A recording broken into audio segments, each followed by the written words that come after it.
First day of Senate hearings on the 1992 Ruby Ridge shooting incident at the cabin of Randy Weaver and his family in the mountains of northern Idaho. The hearings look into the FBI shootout that resulted in the deaths of Randy Weaver's wife, son, and a federal marshal. Mr. Weaver and his daughter are at the witness table before a Senate Judiciary Subcommittee, chaired by Pennsylvania Senator Arlen Specter. The hearing lasts 5 hours.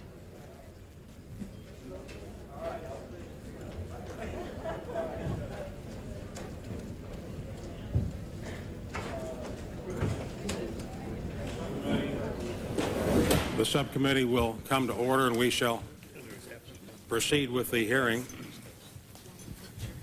The subcommittee this morning opens hearings on what happened at Ruby Ridge, Idaho, more than 3 years ago in August of 1992.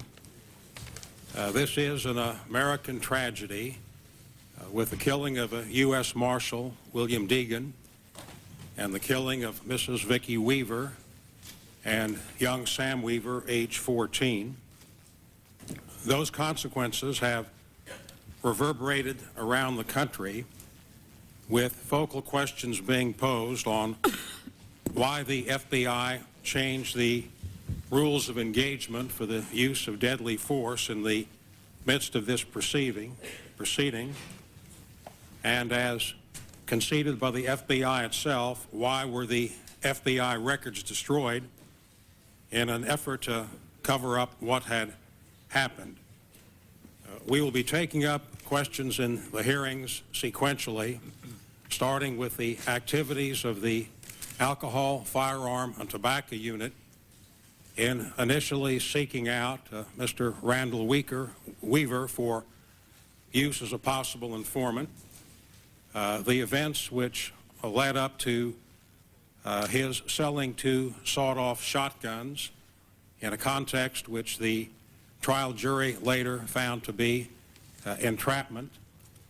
Then his failure to appear at trial with a very sizable force being mobilized to come to Ruby Ridge to effectuate his arrest. The incidents themselves at Ruby Ridge leading to the 3 tragic killings. The issue as to the rules of engagement on the use of deadly force as defined by the Supreme Court of the United States under the Fourth Amendment doctrine on search and seizure, with the ultimate seizure being the use of deadly force. The Department of Justice investigation itself conceded that at least the second shot fired violated the constitutional doctrine, and it is obvious that law enforcement must have substantial latitude in the apprehension of criminals, the protection of law enforcement officers, but there are limits. When law enforcement enforces the criminal law, there is a similar obligation on law enforcement to enforce the constitutional law. And it is no coincidence that the United States of America has the longest record for stable government because we have a Bill of Rights which is enforced. And as we proceed with these hearings, we will be very sensitive to the legitimate latitude for law enforcement and, of course, sensitive to the constitutional rights of American citizens which are involved here.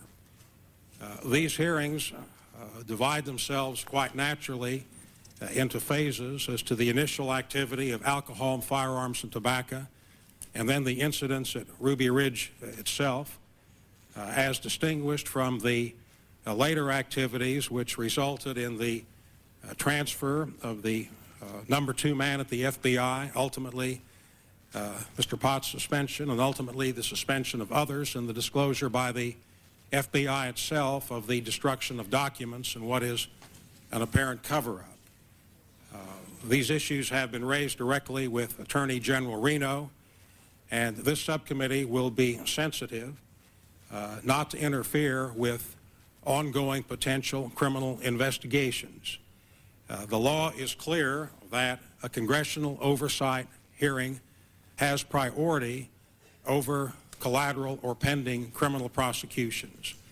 That has been established since the days of the Teapot Dome in the 1920s, the Sinclair case, by the Iran-Contra panel. But notwithstanding that, I think that, and the committee feels, that we can proceed with due caution and due consideration for any possible criminal prosecutions without interfering there. I reviewed that matter again last night with Deputy Attorney General Jamie Gorelick, and Ms. Gorelick acknowledges the primacy of the congressional oversight hearings, and in her words said, we'll give you our advice, and the final judgments are up to the Congress, but we will be very sensitive, and I think we can conduct this inquiry without interfering with possible criminal prosecutions. The subcommittee had wanted to begin its hearings before the August recess, and in deference to the Department of Justice, we deferred these hearings until after Labor Day, and they have expressed concerns about the pendency of the hearings. But as I say, I think we can proceed with due regard for their functions as well. We have had very close collaboration with both sides, with ranking Democratic member Senator Cole, and we are pledged to conduct a nonpartisan, bipartisan inquiry on the facts without any regard to Democrats or Republicans or any political considerations or any political overtones. There is no doubt about the importance of accountability at the very highest levels of government. There is no doubt about the importance of law enforcement and the FBI in our investigations, and the alcohol, tobacco, and firearms, and there is no doubt about the importance of constitutional rights and what happened with the killing of the three individuals here, the U.S. Marshal, Mrs. Weaver, and Sammy Weaver. Our procedure will call for opening statements by all of the members of the subcommittee, and then we will begin with 15-minute rounds, and I now yield to my distinguished ranking member, Senator Cole. Thank you very much, Senator Specter. The events on the mountaintop of Ruby Ridge, Idaho are a terrible tragedy and a loss of human life. I also believe that they mark a sad chapter in the history of American law enforcement. Randy Weaver and federal law enforcement officers both made mistakes, but a man like Randy Weaver can make mistakes and our country will survive. When federal law enforcement agencies make mistakes as serious as the ones they seem to have made at Ruby Ridge and afterwards, then we have to pause and ask some hard questions. On both sides, calmer heads should have prevailed at Ruby Ridge. At every step of the way, not only Mr. Weaver, but trained federal law enforcement officials could have diffused the situation. They did not. But the Bureau of Alcohol, Tobacco, and Firearms, the U.S. Marshals Service, and the FBI are the professionals. We devote enormous resources in this country to these agencies so they can buy the best equipment and hire the best people. And we expect, in fact, we demand the best judgment from them. These professionals are held to a higher standard than Mr. Weaver. At Ruby Ridge, their conduct seems to have fallen far short. These hearings can help ensure that such tragic mistakes are not repeated. Now, not all of us identify with Randy Weaver and his beliefs. By all accounts, he espoused views that are racially and politically extreme. But this is America, and everybody has a right to his or her beliefs. Mr. Weaver made statements that suggested he was capable of violence. He told a newspaper in 1983 that he was creating a, quote, 300-yard kill zone circling his house. And Mr. Weaver attended meetings of the Aryan Nations, a radical hate group whose members have committed violent crimes. At one of those meetings, he met an informant for the ATF, and eventually he sold that man 2 sawed-off shotguns. But until that time, Randy Weaver had never been charged with any crime whatsoever. And even to this day, to the best of our knowledge, Mr. Weaver has never fired a gun at any human being. So how did a man who was only charged with selling 2 sawed-off shotguns come to be the focus of such an enormous investigation and siege? Well, he failed to show up for a trial date, and from then on became the target of 3 federal agencies and countless local and state police. They subjected him to round-the-clock surveillance with high-tech video cameras. And before it all came to an end, more than $2 million was spent. and more than 200 law enforcement agents encamped in a meadow near his cabin and were given rules of engagement that told them that they could, quote, could and should shoot to kill any armed male. Mistakes, miscommunications, and overreactions all led to the tragedy that we are examining today. They all contributed to the deaths of Randy Weaver's 14-year-old son Sam, his wife Vicki, and one of the Marshal Service's most highly decorated officers, Bill Deegan. The sad story of Ruby Ridge does not end with these deaths, or with Mr. Weaver's surrender, or even with his acquittal on all the major charges against him. There are serious allegations that high-ranking federal officials attempted to cover up the true story of Ruby Ridge, and there are rumors of destroyed documents and perjured statements. It has been 3 long years since the siege atop Ruby Ridge ended, and we are only now coming to understand the full import of these events. 3 years is too long to wait for a full accounting, which has still not occurred. To its credit, the Justice Department has begun to set the record straight. It has initiated a new criminal investigation. It has settled the case with Randy Weaver for more than $3 million and admitted to many failures from beginning to end.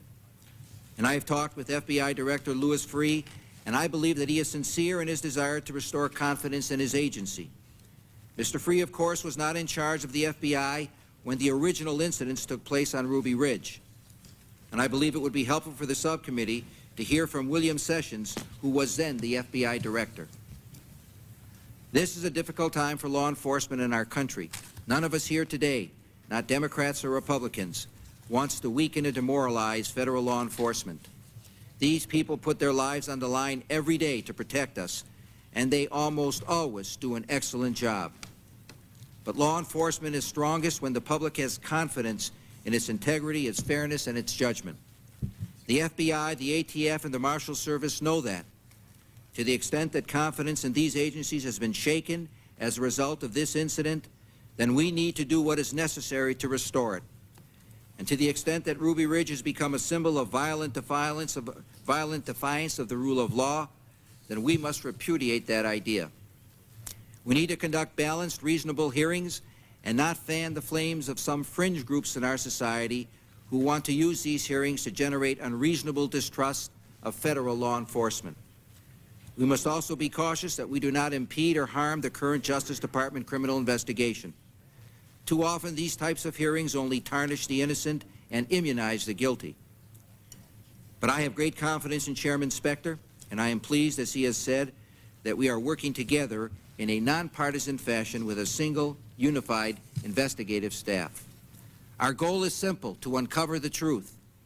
With that, we can dispel many of the baseless rumors that have swirled around this controversy, evaluate the actions of federal law enforcement, and assure the American people that no federal officials will ever stand above the law. Thank you, Mr. Chairman. Thank you very much, Senator Cole. Senator from Tennessee, Senator Thompson. Thank you, Mr. Chairman. Mr. Chairman, I think it's appropriate at the outset to consider for a moment the ironic circumstances that we find ourselves in here today. At a time when crime ravages this nation, especially the exploding crime that we see among our young people, we meet again today in stark congressional hearings focused not on the crime, which is of such a great concern to everyone in this nation, but focused rather upon those who are entrusted to fight that crime. It seems that every one of our institutions are coming under attack these days, and law enforcement agencies are rapidly rising to the top of that list at a time when we need strong law enforcement more than ever before. Therefore, I approach these hearings with some feeling of regret that they will further contribute to the tarnishing of the image of law enforcement, and especially federal law enforcement agencies. And yet, what choice do we have? With regard to the Ruby Ridge incidents, we're faced with allegations of activities by law enforcement agencies that, if true, are totally indefensible. They include the targeting of individuals. They include entrapment, grossly excessive force, employing illegal means, employing unconstitutional means, which apparently led to the deaths of 2 people. Even more troubling are the allegations of perjury and cover-up. It's one thing for law enforcement agencies in the field, in the heat of battle, as it were, to make judgments that step over the line. It's quite another for their superiors within the department, with adequate time for reflection, to make a decision to lie and cover up and, in effect, obstruct justice, if indeed that's what's happened. So while these hearings may be somewhat painful and even damaging to the image of law enforcement agencies, it's a position that these agencies have placed us all in. At this stage, it'd be more damaging for us not to get to the bottom of the matter. One further word about these hearings.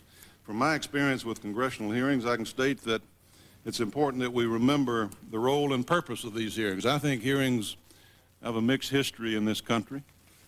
I'm not one who thinks that we ought to have a congressional hearing at the drop of a hat. I think that when they've been approached on a bipartisan basis with good intentions on both sides, they've been successful. And when they've been approached on some other basis, they've been unsuccessful. So it's up to us to make them successful here. Nowhere in the Constitution does it give Congress the authority to have congressional hearings. The courts have determined, however, that it is an integral part of the congressional legislative process. In other words, hearings are supposed to help us with legislation that will prevent abuses in the future. Of course, it doesn't always work out that way. I remember one of the so-called reforms that came out of Watergate was political action committees. And I don't know too many people who would consider PACs as a reform measure today. Also, quite frankly, we have laws on the books already that cover all the allegations that we've heard that might be involved in these hearings. So I think it's clear that there's an overriding reason and purpose here that goes further than the articulated reason and basis actually for congressional hearings that have been interpreted by the court, and that's a simple one of airing what needs to be aired before the public. This is especially true when other agencies of the government are not fulfilling their responsibilities. And here we have allegations that the original Justice Department inquiry itself was a cover-up. And it's taken years now for a criminal investigation even to begin. So, moreover, Ruby Ridge has become a symbol for not only governmental excesses, but the tendency that government has to sweep its own wrongdoing under the rug. Therefore, we have a requirement, I feel like, to get the facts on the table. I'd like to think that these hearings could be more than just a tearing down process, but rather it could really serve as a building block to the future for stronger law enforcement agencies. This can happen if those in responsible positions will acknowledge the mistakes that they have made, will help uncover and expose the wrongdoing and the wrongdoers within their own agencies, and rededicate themselves to the oaths that they took when they originally assumed their position. If the people in positions of responsibility do that, I think there's a strong possibility that we can come out of this process with stronger law enforcement agencies than we went into it. That is indeed my hope. Thank you, Mr. Chairman. Thank you very much, Senator Thompson. A senator from Vermont, Senator Leahy. Thank you, Mr. Chairman. You know, I couldn't help but think, having served now 21 years in the Senate, listening to what Senator Thompson has just said, and I agree with him. You can have good hearings, you can have bad hearings. Mr. Chairman, I compliment you and Senator Cole on the way you've approached this. I think you've done it the right way, and I think that it is a legitimate area of concern. When I sat on my farm in Vermont during the recess and started reading some of the material in preparation for this, I was struck by what we have. And we'll go over this at some length in the next few weeks, but you have a case where a U.S. Marshal is dead. Mr. Weaver's wife and son are dead. Others are wounded. Millions of dollars are spent, a humiliating but I think appropriate settlement was made by the federal government. We have allegations which seem to be borne out of cover-ups in some of the highest levels of our law enforcement. You see one mistake after the other, all of this resulting from the sale of 2 sawed-off shotguns to a government informant, shotguns that any one of us could buy at Sears Roebuck, and we could spend another $10 or $15 for the necessary tools to make them. Not the crime of the century, but one that has ended up demoralizing many and cutting back the kind of respect we should have for law enforcement. We've had these incidents at Ruby Ridge for 3 years that gnawed at our nation's conscience. And I think that it is appropriate that we look at them here. We're going to be fulfilling our oversight responsibility.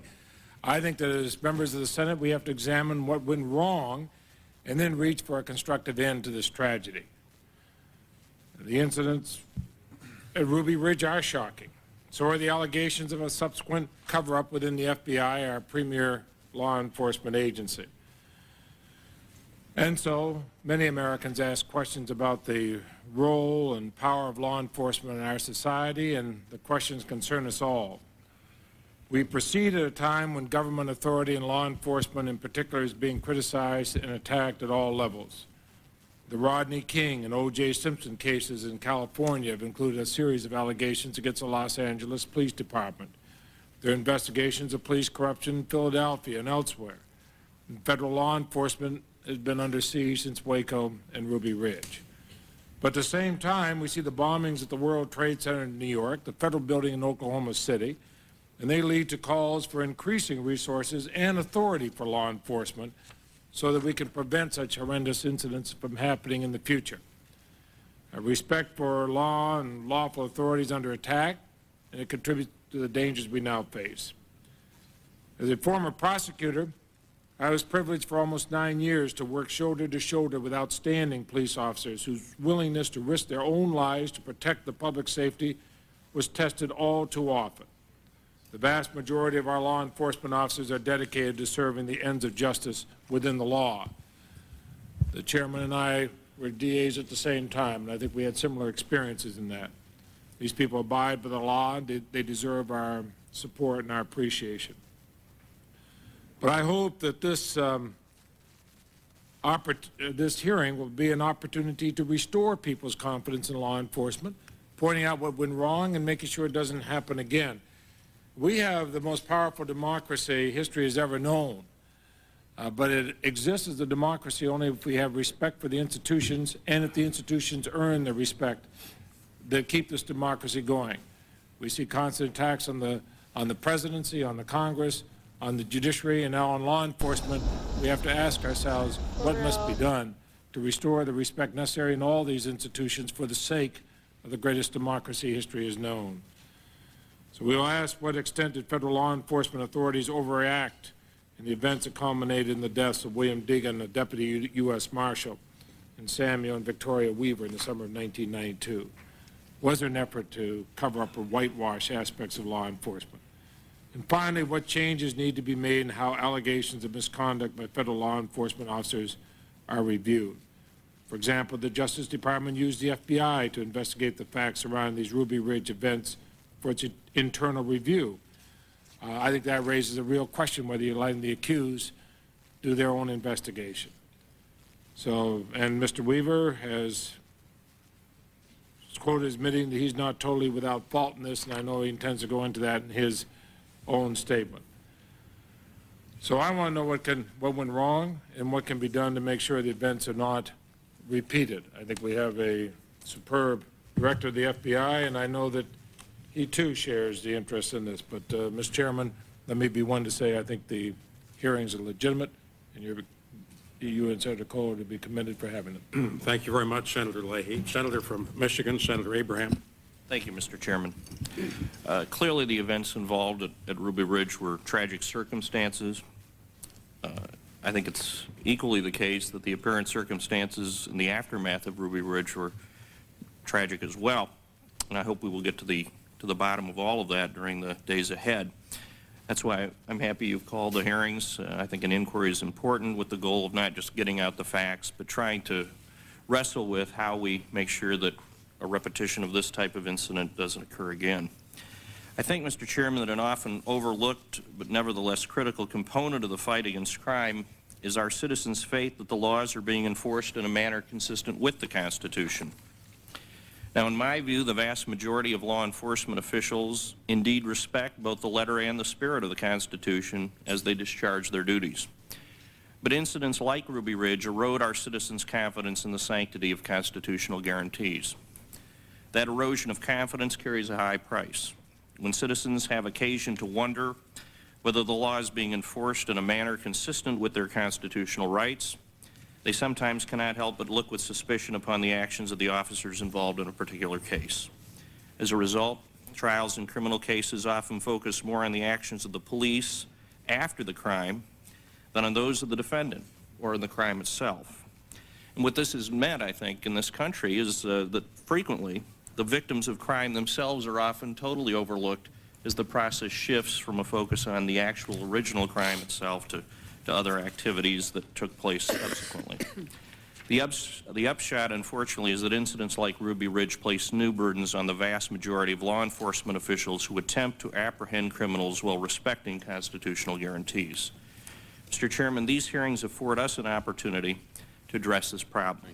By seeking to determine why this tragedy occurred and how it could have been avoided, we can help to ensure that it does not happen again.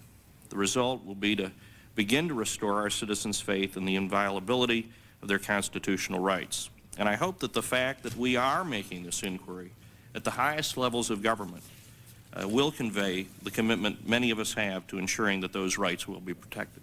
Thank you. Thank you very much, Senator Abraham. Senator from California, Senator Feinstein. Thank you very much, Mr. Chairman, and I'd like to associate myself with the remarks you have made, Mr. Chairman, and also Senator Cole.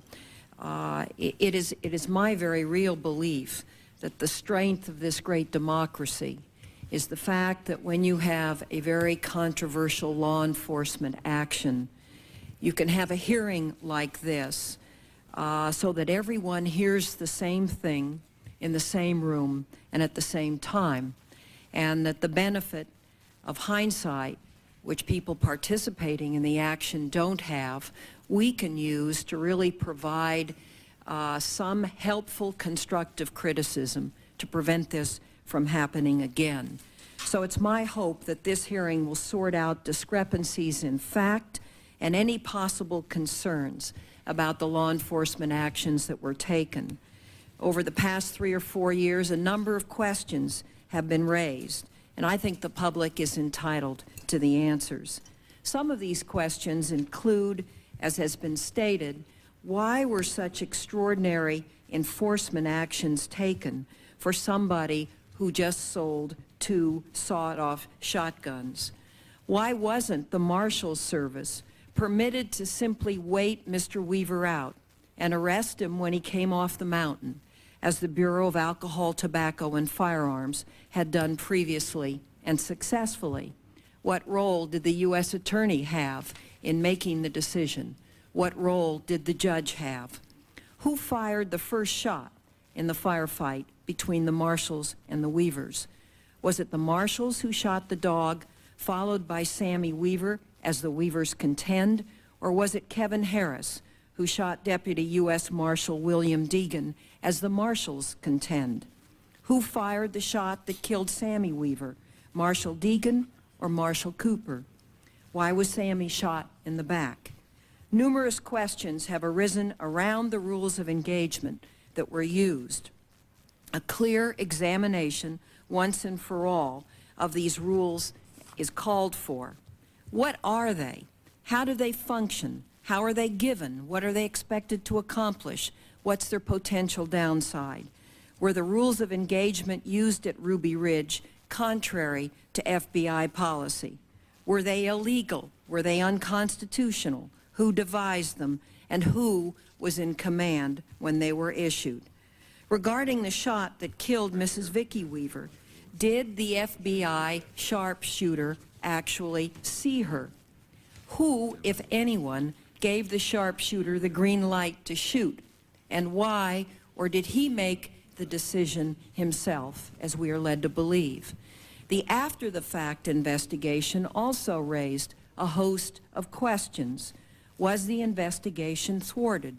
Were documents altered? Did the FBI destroy evidence? Did FBI agents and officials mislead investigators? In addressing this, we must bear in mind that Randy Weaver is just not an innocent victim of these events. He helped to create the confrontation, which ended in tragedy, by failing to appear for trial on weapons charges against him in Idaho federal court on February 19th and 20th, 1991, by refusing to surrender to the authorities for the next 18 months after failing to appear, and by illegally possessing a quantity of firearms in violation of the conditions of his release on the federal weapons charge. This disrespect for the law set up the shootout that resulted in the deaths of Marshall Deegan and Randy Weaver's 14-year-old son, Samuel, on August 21st. So I am hopeful, Mr. Chairman, that these hearings will accomplish these purposes and that the truth will become known and that there will be more light and more than heat so that this might be prevented from ever happening again. I thank you. Thank you very much, Senator Feinstein. We're joined today by Senator Grassley, although not a member of this subcommittee, is a member of the full Judiciary Committee, but more importantly is a senator from Iowa, the home of the Weavers, and we'll now yield to you, Senator Grassley, for an opening statement. Mr. Chairman, thank you not only for holding these hearings, but thank you for the reputation you bring to the hearing as a thorough prosecutor and investigator, not only as a member of the Senate, but your work as a prosecutor before you were ever elected to the United States Senate. I think that's a wonderful background for what we're digging into here, and so I think you're very qualified over several decades for what you're up to in this very important thing. And for you, Mr. Weaver, I would say welcome back to Iowa. We thank you for coming back to Iowa. I'm deeply troubled, Mr. Chairman, by what I've read in my preparations for these hearings. This is a dark moment for federal law enforcement, especially for the FBI. I had a chance to meet with Director Free yesterday. He supports these hearings 100%. He has pledged to take decisive action to produce and restore the public's confidence in the FBI. Director Free believes the jury is still out on him as director, and I told him I agreed with that summation. Positive steps have been taken by Mr. Free to prevent another Ruby Ridge. I'm not fully satisfied yet, and I'll point out why. Some people have resisted these hearings. Too many here in Washington do not understand the impact that this has had on the country. It's created a crisis of confidence. The public's trust in their law enforcement agencies has been fractured. For that fracture to heal, all the facts need to get out on the table, and accountability needs to be gained. I've looked at several cases involving the FBI, including Waco. I've noticed some troubling patterns. A new culture is emerging. The swashbucklers are in control, and it has to stop now.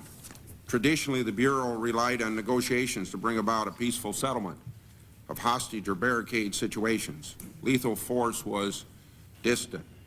It was a last alternative.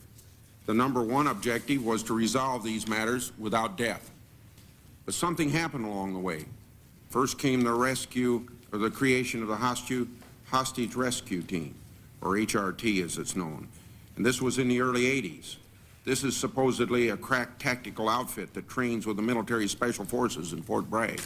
It's headed by a former armored tank officer in the U.S. Army. Its mission was to rescue American hostages overseas. Suddenly, the Hostage Rescue Team was deployed domestically, and the FBI increasingly relied on aggressive tactical solutions rather than on negotiations. This is said to have first occurred in the mid-1980s in Arkansas. It was a standoff involving the group known as the Covenant, the Sword, and the Arm of the Lord. The case was handled peacefully in the final analysis, but it was the first time the upside-down strategy was employed. The presumption was to use a hostile solution before negotiations. This is the same upside-down strategy used at Ruby Ridge. This was the start of the militarization of the FBI. the swashbucklers were in control. With it came a new culture. Law enforcement now cross-trains with military's elite special operation forces. The military mission, which is to kill first, may have rubbed off on law enforcement. The FBI now has rules of engagement. This term and concept are foreign to law enforcement. It's a military term and a military concept. Confusion over this term, plus micromanagement from Washington, is what led to the second tragedy at Ruby Ridge. Yet some were promoted despite its results. So not only do we get an upside-down strategy, we also get an upside-down reward system. The FBI also has its own psychological operations, just like the military, I might say. They use bright lights. They blast music on giant loudspeakers. They play Tibetan chants and dying rabbits like at Waco. And when they do negotiate, they violate every rule in the training manual. They taunt their target instead of stroking him like they're trained to do. It becomes a clash of the titan egos and is doomed to produce disaster. At Ruby Ridge, this culture led to a military buildup that would have impressed Saddam Hussein. Hundreds of federal, state, and local agents, the HR team, 5 SWAT teams, armored personnel carriers, helicopters, sophisticated surveillance equipment, machine guns, high-powered rifles, robots, and they employed all this deadly equipment against a backdrop of shoot-to-kill rules. Why all the firepower? Because the FBI acted on rumor and hyperbole instead of intelligence. They concluded Randy Weaver was another Saddam Hussein. He supposedly had underground tunnels and bunkers, anti-tank weapons, booby traps, an impressive arsenal, elite special forces training. Top FBI officials called this the most dangerous situation ever for the HRT. Can you imagine that? There is no room for this culture in law enforcement. It needs to be stopped, and stopped now. In April, the family of Vicki Weaver sent me a letter asking me to look into their case. In that letter, they made the point better than I could ever say, and I would like to quote, "We will forever be haunted by the horrendous display of military power our FBI turned against a family. That can't be allowed to happen again." Well, Mr. Chairman, in conclusion, the FBI must stop thinking it's a military and get back to being FBI. The public's trust in law enforcement is at stake. It needs to be restored, and restored quickly. All of us in public service are obligated to work towards restoring it. Nothing will do more for that trust than accountability for the wrongs at Ruby Ridge. Thank you, Senator Grassley.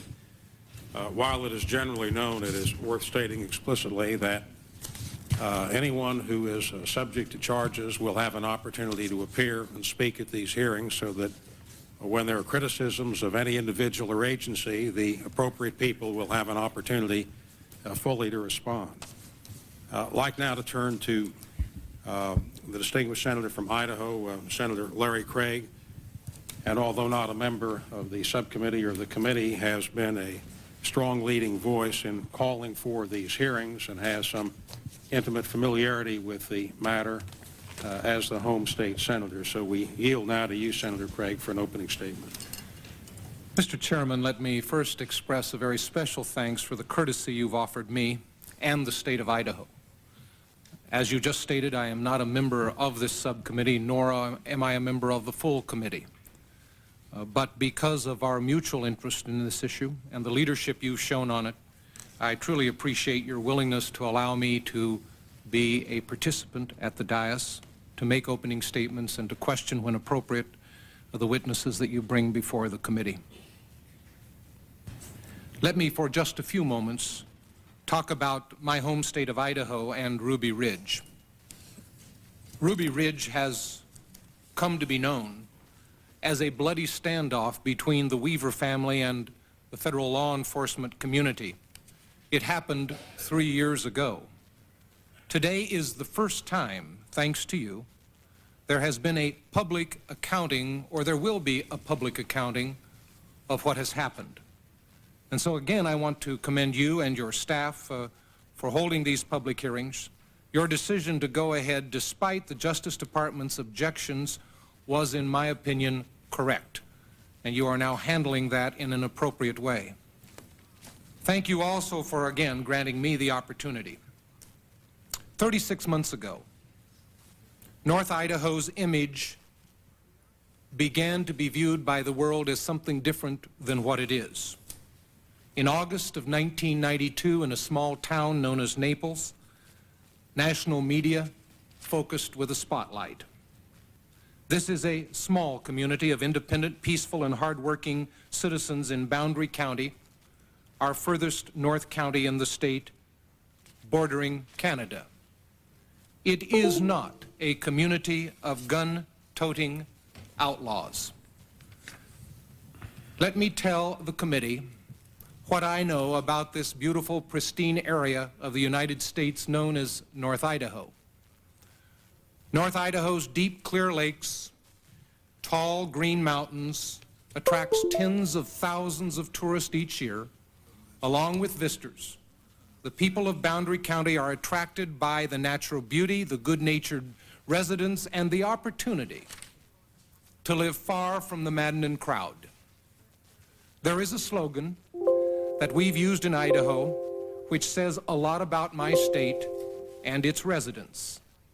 Idahoans oftentimes say, Idaho is what America was. So the search for a frontier spirit, self-reliance, and common sense brought many families to this part of the country to seek out their own destinies. In Idaho, good neighbors are valued and learn to live side by side peacefully. It needs to be said that the great majority of North Idaho residents are law-abiding citizens who don't deserve the stigma brought about by an 11-day siege standoff between Randy Weaver and federal law enforcement agents. When did you last hear of a crime wave in my state? But the 1992 standoff, the 3 shooting deaths brought hundreds of federal law enforcement officers, scores of media into the small rural community, leaving many stunned and most angered. These solid residents are also entitled to a fair hearing and some disclosure on the incident, and I hope that your allowance of my presence on this committee can offer the committee that opportunity. Mr. Chairman, I must also take this opportunity to say that Randy Weaver is not an Idaho poster child, but he and his family are U.S. citizens with constitutionally protected rights. So today, we are asking Randy Weaver and his daughter Sarah to relive the terrible memories of the events which led to the death of 2 family members. This unfortunate but necessary testimony will help us learn the truth, I hope, about Ruby Ridge. I've neither met or spoke to Randy Weaver in any length. We passed by each other in an airport a couple of years ago and said hello. Today I shook his hand. For my part, I welcome the opportunity for an open and honest public airing of how an attempt to arrest Randy Weaver on a weapons charge got so tragically out of hand. Unfortunately, the federal government spent millions of dollars, employed hundreds of law enforcement personnel, and used tons of military assault equipment to trap, track, retrieve, and prosecute Randy Weaver and a family friend, Kevin Harris. Yet without a single defense witness testifying on July 8, 1993, an Idaho jury found 2 innocent of all charges except Mr. Weaver's failure to appear for trial. At that time, I had to wonder if the government had followed standard operating procedures or if somebody had goofed, and why. I also wanted to know why Randy Weaver was the target in the first place. Numerous letters and phone calls flooded my office from constituents who were asking the questions about the siege, and no answers were coming forth. Following the verdict in Boise, I contacted some of the jurors individually to ask these and other questions about Ruby Ridge, Mr. Chairman. What they and the law enforcement officials that I contacted said who were involved at Ruby Ridge They talked about the government's conduct in the Weaver case as being disturbing, to say the least. On July 23, 1993, I wrote to Attorney General Janet Reno and to Treasury Secretary Lloyd Benson demanding investigations of potential misconduct in Idaho and requesting a report of their findings be released to the public. The government's subsequent actions in response to my request are equally appalling. I learned in April of '94 that the Justice Department completed its investigation and a report was being finalized. During the next 6 months, Mr. Chairman, I initiated numerous phone calls, wrote several letters, worked doggedly to pry this report loose for the public eye. Quite frankly, I was relentless in nagging the Justice Department to release the report, and you know the answer. It never got released. On September 15th of '94, I wrote the Attorney General again, saying that I objected to the bureaucratic put-off I was receiving and warned that I would go public, and I did. I came to the floor and I spoke to all of you about the matter of Ruby Ridge and that it was not being handled in a fashion commensurate with the way it ought to be in this country. Finally, in January of this year, I wrote to Chairman Hatch of the Judiciary Committee requesting hearings, and Mr. Chairman, you picked up that gauntlet and carried it forward. Americans following these Senate hearings will probably hear about a series of blunders and a lack of coordination amongst federal agencies. For example, court documents ordering Randy Weaver appeared to appear provided him the wrong date, and the Weaver family was kept under surveillance for 16 months before the shootout began. Investigators on the scene missed some evidence that turned up later. They lost and mishandled what they did find, and even staged photographs of evidence. It appears that the agency relayed false or exaggerated information to one another at critical moments during the standoff. After hearing this, does anyone wonder why the government lost its case? Was it interagency rivalry, a lack of training, or just plain poor judgment? This senator believes the problems point to arrogance and a lack of accountability by law enforcement. The most chilling issue before us concerns, as you've already mentioned, the rules of engagement. They amounted to a shoot on sight, which was found to be illegal and a violation of the Constitution. At the heart of the Ruby Ridge matter to me involves clearly the question of civil liberties. Inevitably, this case forces us to explore deeply held beliefs about civil liberties and law enforcement and the place each one holds in our democratic society. If we're appalled at what the government did at Ruby Ridge, does that mean that you condone what Randy Weaver did? And if you support law enforcement of these laws, does that mean you approve of what the government did? Americans like to take sides, but in the Weaver case, it's not clear where two sides begin or end, or if they exist at all. I believe these hearings will be different because we can not afford to have a whitewash, nor can we promote a witch hunt. Healing the damage done to law enforcement's respect and the public trust will take some time, but it will commence only when the truth is known, and then we act responsibly, and this committee follows forth. As long as the questions raised in the Weaver case remain unresolved, public confidence in our law enforcement is undermined and their effectiveness is diminished, this places the peace and safety of our communities at risk. Mr. Chairman, let me again thank you so very much for convening these hearings and the work that has gone forward in building the necessary information. It seems to me the bottom line is this: today's hearings are not an end in themselves. They're a means to what ought to be a productive end. In the end, these hearings must provide a foundation with which we can begin to rebuild the critical public trust and start the healing process. For my part, after 3 years, I welcome the opportunity for an honest public airing of the facts in the Weaver case. And Mr. Chairman, I would also ask that you allow the statement of my colleague, Senator Dirk Kempthorne of Idaho, to become a part of the public record. Senator Kempthorne's statement will be made a part of the record. Thank you, Mr. Chairman. Thank you very much, Senator Craig. This hearing will be neither a witch hunt nor a whitewash. Let me add that the Justice Department will have an opportunity to respond fully to some of the comments by Senator Craig. I think it not inappropriate to say that the Attorney General viewed a delayed release of the report because of possible state court prosecutions.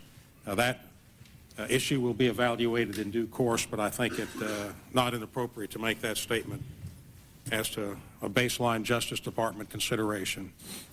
Before swearing in Mr. Randall Weaver, the subcommittee notes the presence of his very distinguished counsel at the council table, Jerry Spence, Esquire, and Gary Gilman, Esquire, who have represented Mr. Reno, as we say in the law, pro bono.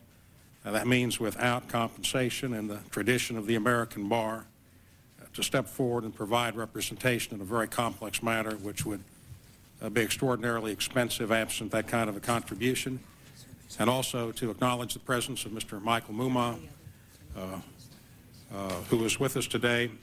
Mr. Mumma is from Iowa, and to thank counsel for their courtesies to the subcommittee and me personally on my 2 visits with Mr. Weaver in Iowa on May the 13th and April 19th, when I had an opportunity to talk to Mr. Weaver about this matter.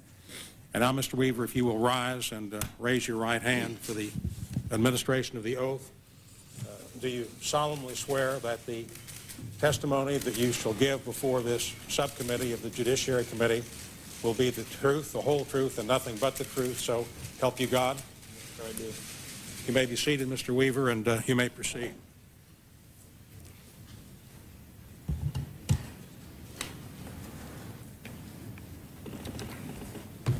Mr. Weaver, you have a prepared statement that will be made a part of the record fully, and you are invited to proceed as you choose and take your time. And as noted, we have a mock-up of the Ruby Creek area. We have the door of your house, so to the extent you find it convenient, appropriate to make references to that physical evidence, you may do so. Thank you, sir. Chairman, Specter, and honored senators, I would like to introduce you to my daughter, Sarah. Thank you. 2 of my daughters are back home. 2 of my family members are dead, my son Samuel and my beloved wife Vicki. On August 21st, 1992, federal marshals shot my son Samuel in the back and killed him. He was running home to me. His last words were, "I'm coming, Dad." They shot his little arm almost off, and they killed him by shooting him in the back with a 9mm submachine gun. The gun had a silencer on it. He was not wanted for any crime. He did not commit any crime. The marshals killed his dog right at his feet. He only tried to defend himself and his dog. Sam was just 14 years old. He did not yet weigh 80 pounds. He was not yet 5 feet tall. The marshals who killed Sammy were grown men. They were in combat gear. They had their faces painted with camouflage. They were wearing full camouflage suits with black ninja-type hoods. They were carrying machine guns and large-caliber semi-automatic pistols. They were trained to kill. 2 of them were hiding behind trees and rocks in the woods where they couldn't be seen. The 3rd was around a bend in the trail in thick forest. They were under direct orders from Washington to do nothing to injure the children. They were to have no contact or confrontation with me or my family. They killed him anyway in violation of their orders. On August 22nd, 1992, completely without warning of any kind, an FBI sniper shot and killed my wife, Vicki. He was using a .308 caliber sniper rifle with a specially weighted barrel and a 10-power scope. He was using match-grade ammunition. He had years of training to kill. I heard him testify at trial that he wanted to kill. He shot my wife in the head and killed her. She was not wanted for any crime. There were no warrants for her arrest. At the time she was gunned down, she was helpless. She was standing in the doorway of her home. She was holding the door open for me and Sarah and for Kevin Harris. She was holding Elishba, our 10-month-old baby girl, in her arms. As the bullet crashed through her head, she slumped to her knees, holding Elishba tightly so she would not drop her.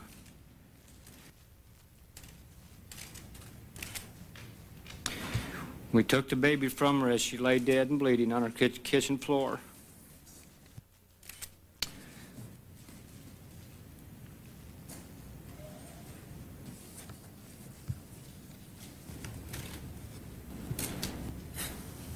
Take whatever time you need, Mr. Weaver.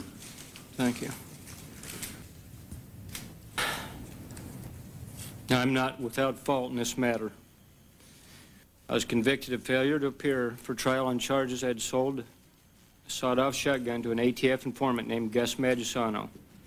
He testified at trial under a different name, Kenneth Fadley. That was probably not his real name either. I was found not guilty of the original weapons charge, and I was found not guilty of every other crime I was charged with, including murder and assault on federal officers. I was charged with conspiring against the government, and I was found not guilty of that charge. I was in jail for about a year before and during the trial. I have served time after the trial and am now on supervised probation.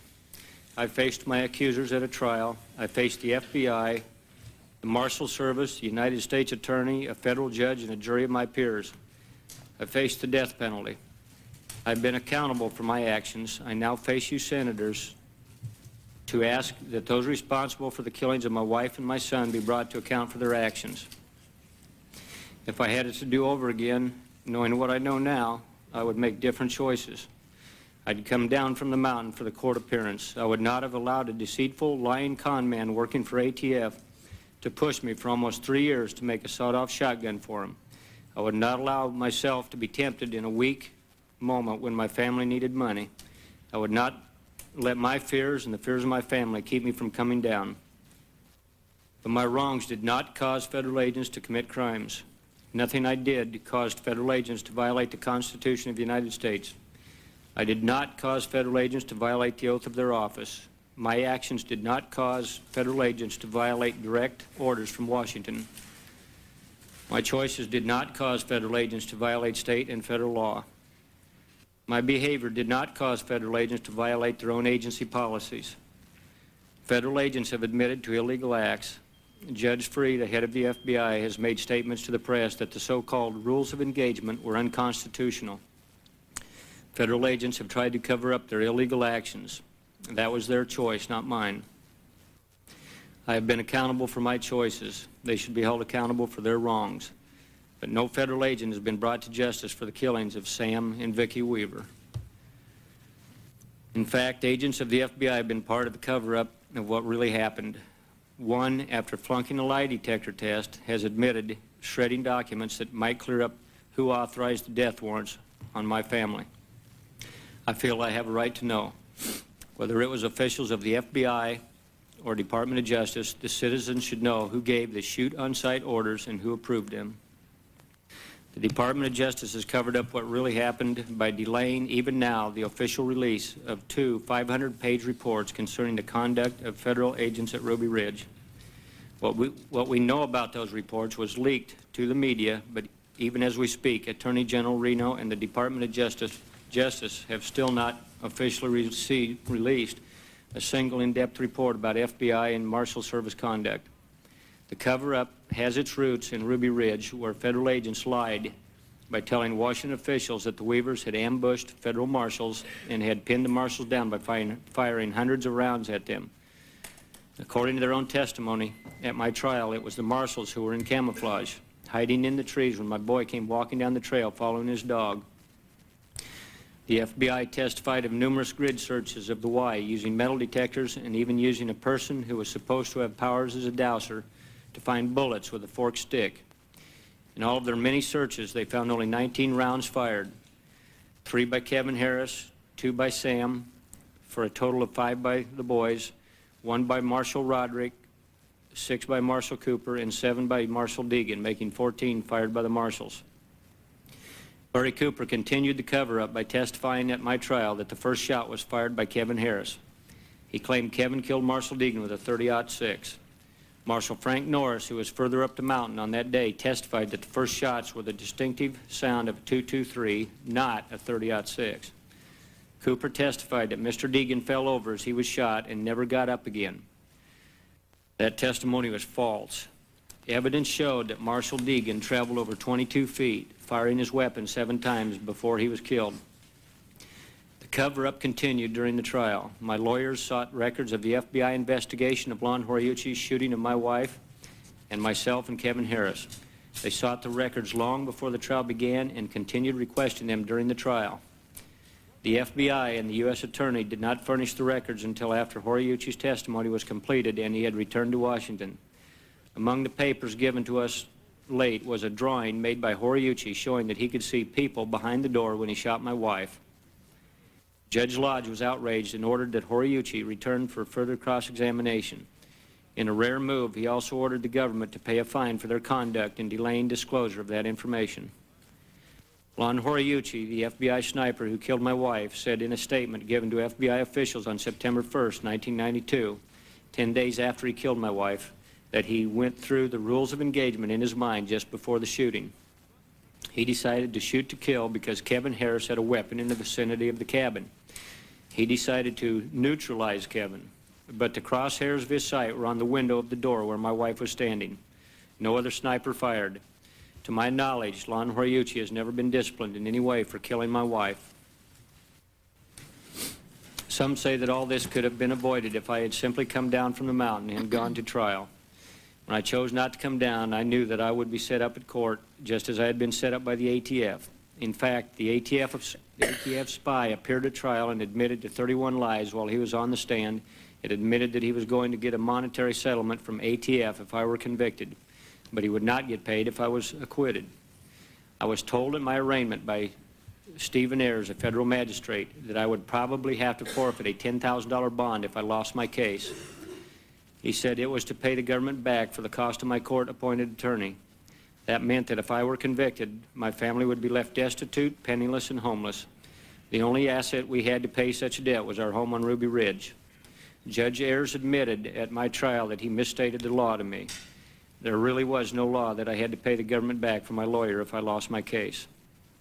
When the ATF officers arrested me for selling the shotgun, they did so by pretending to be a family with car trouble. They knew I was the kind of person who would try to help someone in trouble. It was a cold and snowy day. They were stopped on a bridge. When I walked up to try to help, several agents jumped me and threw me to the ground. A female agent posing to be the stranded wife threw Vicky to the ground with her face in the snow. Vicky had done nothing wrong. Court officers confused me about the court dates.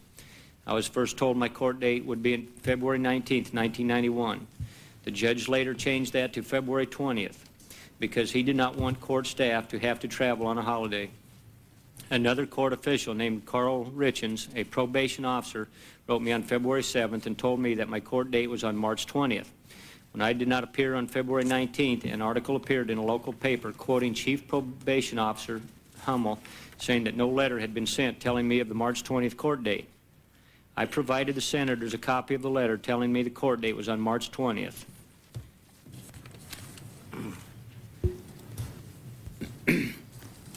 Even though they understood my confusion and mistrust of the court system, including the mix-up over the court date, Deputy U.S. Attorney Ron Hohen obtained an indictment charging me with failure to appear, and a federal judge issued a warrant for my arrest.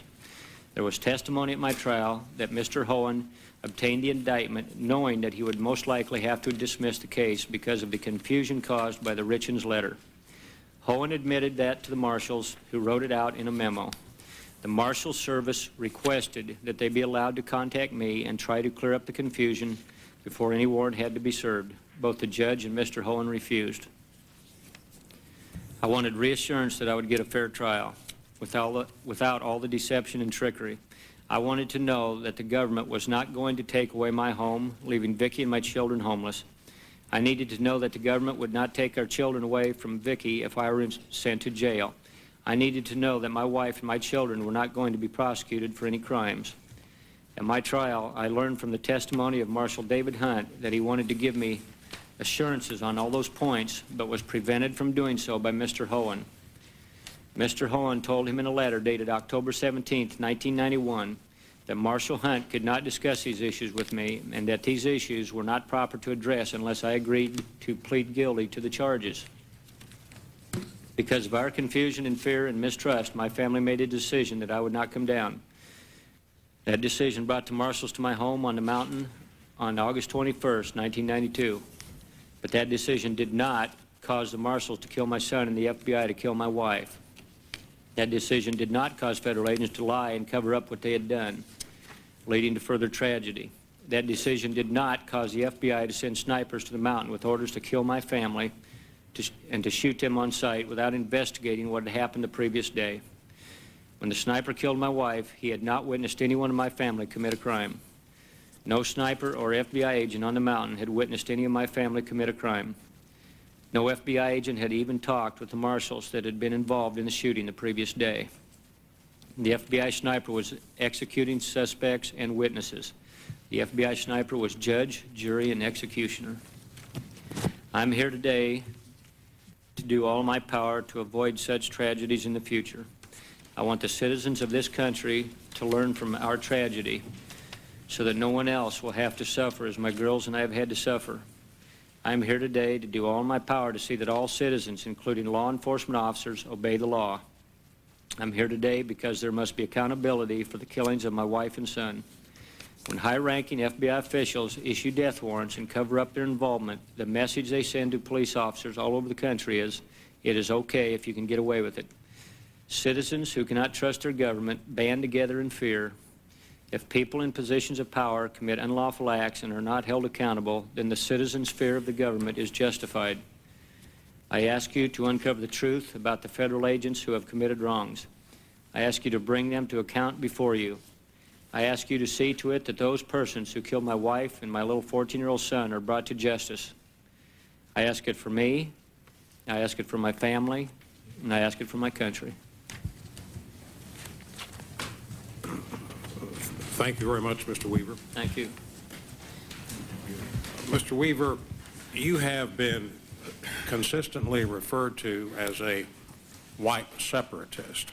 When we met back on May 13th this year, I asked you what that reference meant to the best of your knowledge, and I think it is an appropriate starting point for a response today.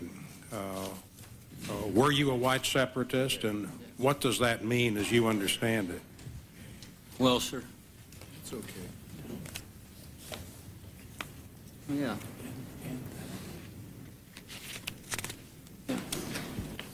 Chairman, Mr. Chairman, Mr. Chairman, what to me separatist means is a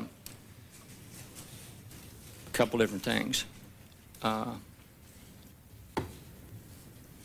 Number one, I'm not a hateful racist, the way most people understand that. But I believe in that if there's separation of the races, scripturally speaking, that's what I believe is right.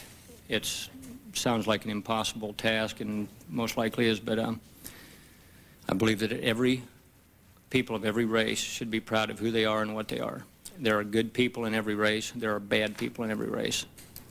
And as I have to say that as far as this meeting today is concerned, I am almost totally emotionally overwhelmed that it's even taken place. And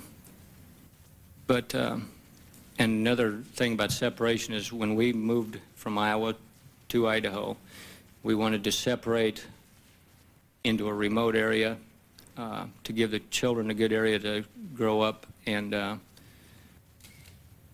we had beliefs that, you know, if there ever was a natural disaster or downfall of the government or whatever, we wanted to be separated from the rest of the world. We didn't want to be a part of it.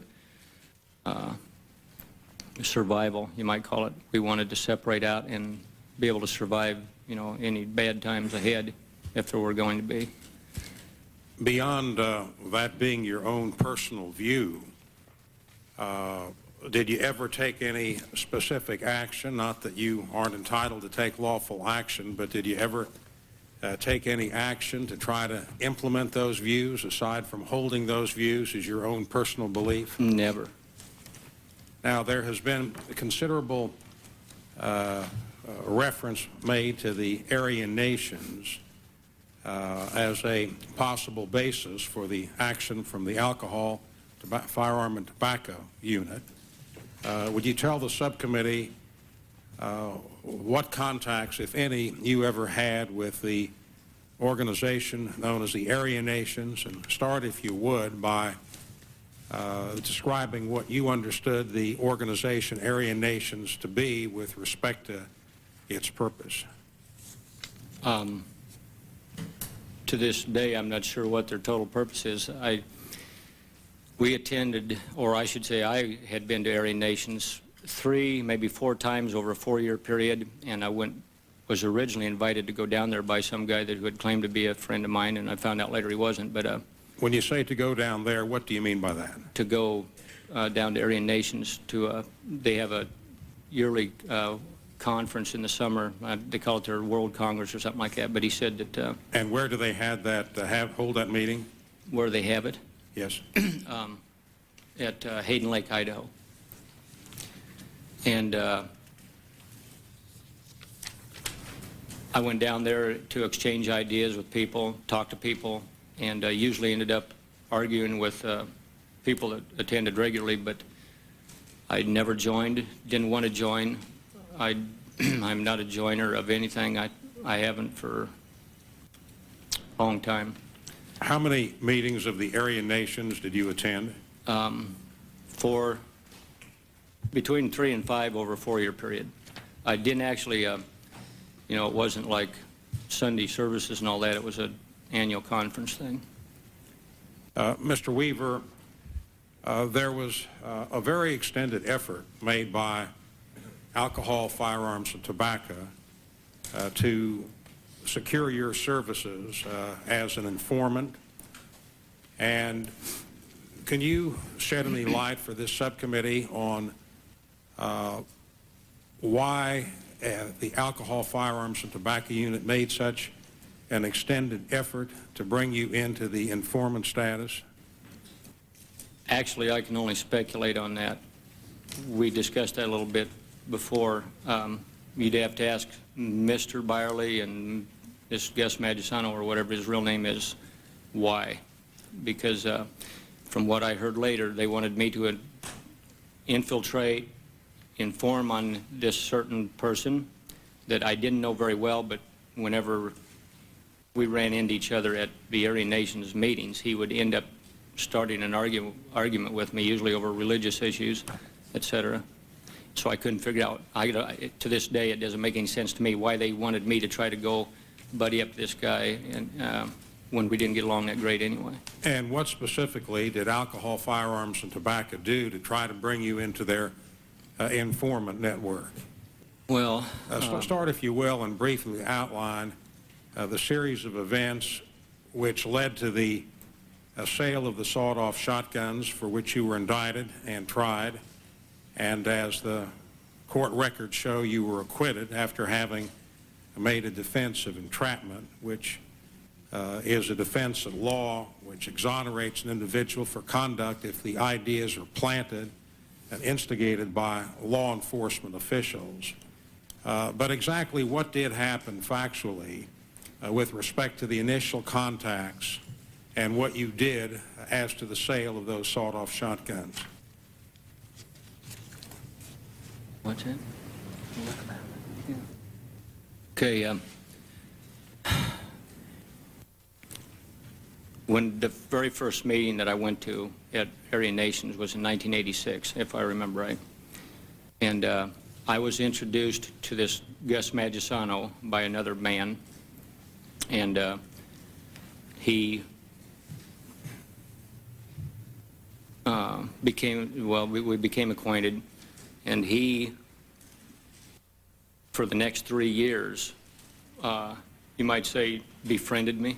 Is that the right way to say it, acted as though he was my friend and made contact with me several times and tried to talk me into doing illegal acts. What illegal acts did he try to talk you into doing? Well, specifically altering guns. He claimed to be a gun runner, making big bucks, had good business going. And I shied away from him all the time. I kept shying away from him, and about 3 years later, why, he caught me in a weak moment when I needed some money. And by this time, I just, biggest mistake of my life, went ahead and did it. I sold him 2 guns. He showed me what he wanted me to do with them, and I said, yeah, I can do that. He offered me more money than has ever come out in testimony. But how much money did he offer you? He offered me $700 for 2 shotguns, which I had $250 in the guns, and I was going to make good profit. But even if I wouldn't have made that much profit, just to sell the guns, I'd have took it anyway, because I needed, $700 was a lot of money out there at that time. And after you sold him the sawed-off shotguns, what happened next? I heard through the grapevine that this guy was an undercover agent or a federal agent, and I didn't know if I could believe the source that came from, but then I became real leery and wary. I had one more meeting with the guy, and I asked him about it, and he denied it vehemently. But after that, apparently he didn't trust me, and I didn't trust him anymore, and I had no more contact with him.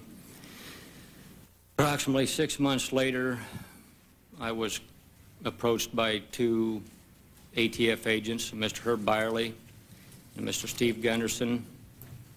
They approached me. They were in civilian clothes, and a Forest Service truck came up. Basically what they said was that we're going to take you to court on 6 or 7 firearms violations if you don't join our team. And did they amplify as to what they meant by, quote, joining our team? I knew, and they knew I knew what they meant when I said... What was your understanding as to what they meant by joining their team? To go undercover for them. Why were they so anxious to have you go undercover? I can only speculate. You mean why they would want me to, or why they have people do it? I mean... Well, either way, as you have described it, and as we will have a further factual basis, the Alcohol, Firearms, and Tobacco Unit went to very elaborate procedures to get you to be an informant. And one of the things that this subcommittee wants to find out is what the purpose of that is and what Alcohol, Firearms, and Tobacco are really doing in the use of the kind of resources, and we will get into that in some substantial detail, to have these prolonged contacts and then to have the sale of sawed-off shotguns and what turns out to be under a judicial decision to have been entrapment and improper law enforcement activities. But why target Randall Weaver in Boundary County with this kind of an elaborate process? What are they looking for as you understand it? I can only speculate as to that, sir. I wish they'd tell me, to be honest with you. I hope that comes out sometime. I believe that undercover agents like Gus Magisano don't have a lot of courage, and he knew that, he'd go pick on someone like me. He knows that I'm not going to come back and shoot his head off. He wasn't afraid of me. Well, all right, moving ahead, Mr. Weaver, to a central part of this entire matter. As your statement outlines, and as we will go into greater detail, you were subsequently arrested, and there was an elaborate procedure for your arrest where they pretended to have a breakdown on the road, and when you were trying to help them, they took you into custody, which showed concern of theirs as to using that elaborate ruse instead of simply coming and serving a warrant of arrest. And we will try to find out what it was for law enforcement to undertake that kind of an unusual procedure. and then you did not respond to the process as you have described it. And it is a fairly common occurrence for people. It isn't unusual not to respond to a summons. When I was district attorney of Philadelphia, we had thousands outstanding, and we try to serve them, and it's important for people to respond. But that raises the next question as to why, in this context, on this kind of a charge, did the law enforcement of the federal agencies mount such a substantial law enforcement effort, people coming to your home to take you into custody? That is a central question which this subcommittee will pursue in some depth. And obviously the real answers will have to come from alcohol, firearms, and tobacco as to why they proceeded as they did, and from the FBI as to why it proceeded as it did. But I think it is important for you to tell this subcommittee, to the extent you can, even though it is speculation, why Mr. Weaver was the subject of this kind of law enforcement activity. That's the end of my time, Mr. Weaver. You're on your own time now. Why they came after me, like the ATF even to start with, the way they did, you know, have you ever seen the bumper sticker, "They will take my guns away from me when they pry it out of my cold dead fingers"? I had one of those on at least one rig when I was up there, which a lot of gun advocates put on their bumper stickers. Most gun advocates out there, law-abiding citizens, don't really mean what that sticker says.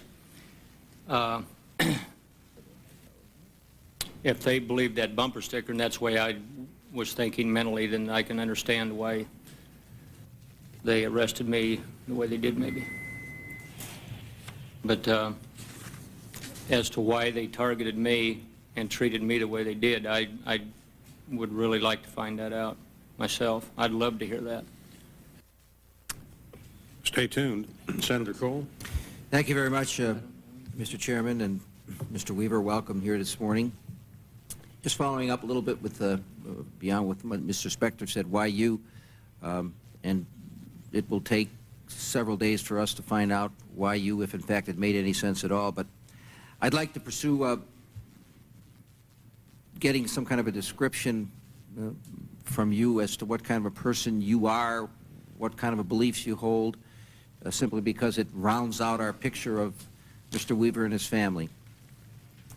You talked about the Aryan Nation, and one of their beliefs, as you pointed out, is that the races should be separated. You said that you agree with that.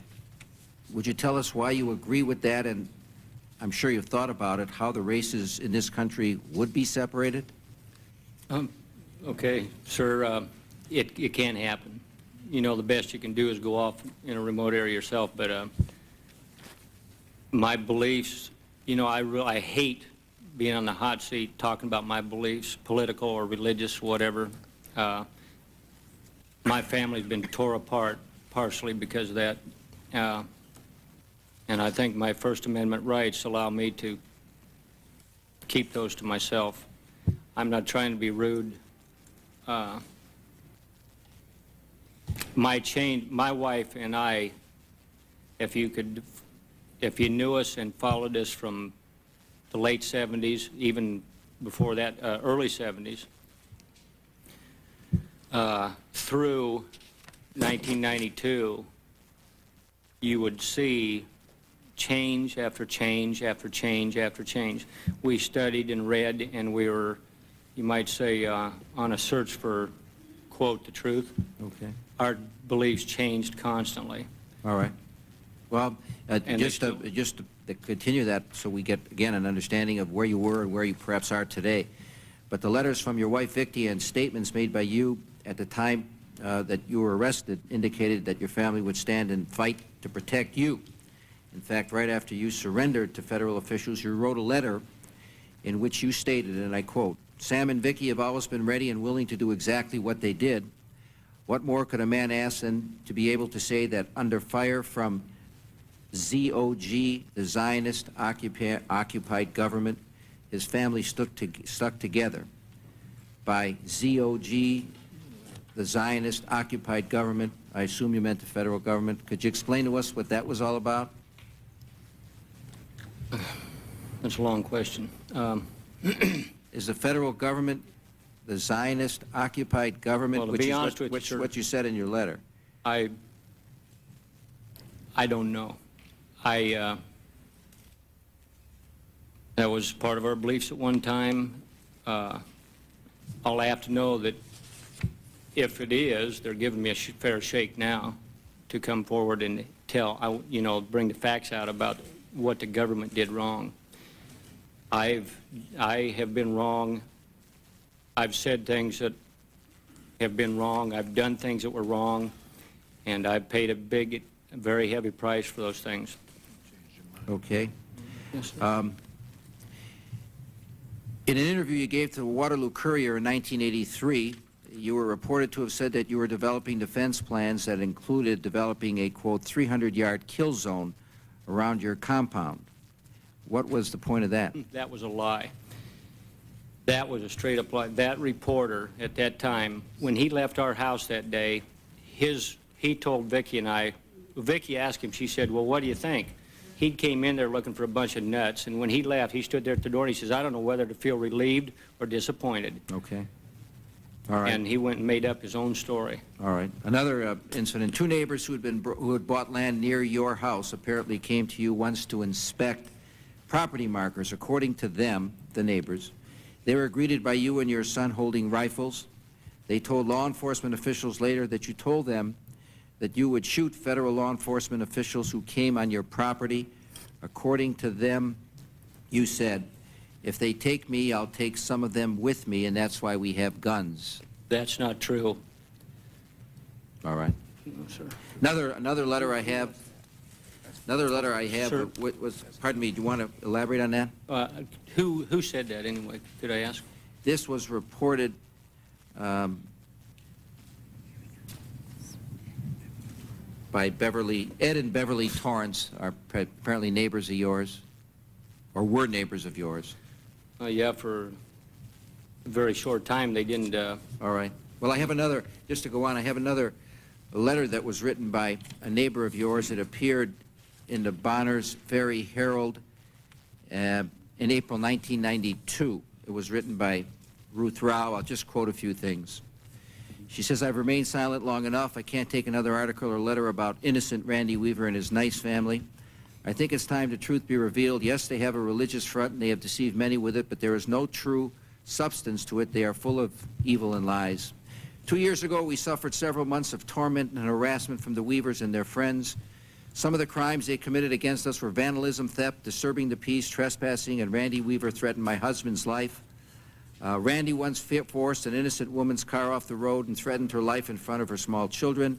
He supposedly did this because she had warned someone about what a crook that he was. I guess his belief in free speech doesn't always apply. Another thing I read is that they are not Nazi. Their children used to march back and forth by our house, wearing army jackets with Nazi armbands, carrying guns, shouting white power slogans, and doing the Hitler salute. They would stop occasionally to draw swastikas and write dirty words on the road. They have been raised to be little Nazi soldiers. This is Ruth Rao, not me. And she says, and she goes on to say that the Weavers, are reprehensible people according to her experiences with you as neighbor.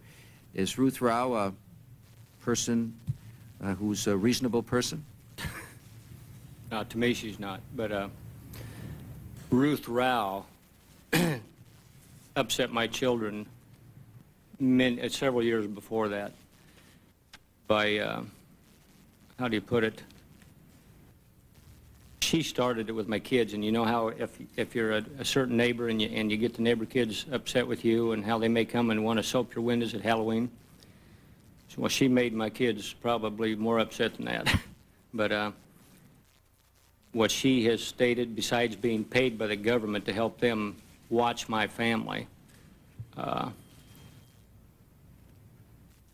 okay. didn't happen. You know, one time she said that I shot over her house and things like that. It never happened. And most of what she said there, I've never even, some of it I haven't even heard before. All right. On March 5th, 1991, you sent a letter to the U.S. Marshal Service signed by every member of your family in which you stated, and I quote, "Whether we live or whether we die, we will not obey your lawless government." What was that about? Right. I can't remember the exact time that was written, but I believe it was written sometime after the government had lied and deceived to me so many times, and my wife understood it, my children understood it, and my wife, but you know, she's a pretty hard-headed gal. She didn't like being lied and deceived, and we figured the government is not there to treat its citizens like that, and if they're going to do that, then apparently it's a lawless government, and that's what she meant by it. Let's talk about our government just a minute. Now, as I think occurred, you finally did go to court. You were basically acquitted and exonerated. The laws of justice rolled on, and just in terms of what you were hauled into court for, you did all right by the American system of justice on that, didn't you? Absolutely. Have some new feelings about our system of justice today? You know, it worked for us very well. Yes, sir. Do you perhaps wish that you had allowed it to work earlier? Oh, yes. Oh, yeah. If I could change, believe me, I would, I'd give my life to have my son and wife back.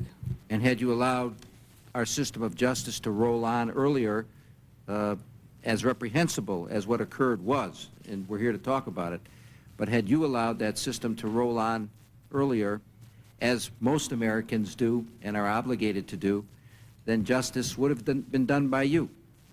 Yes, sir. Is that a fair statement? Yes, sir. I thank you.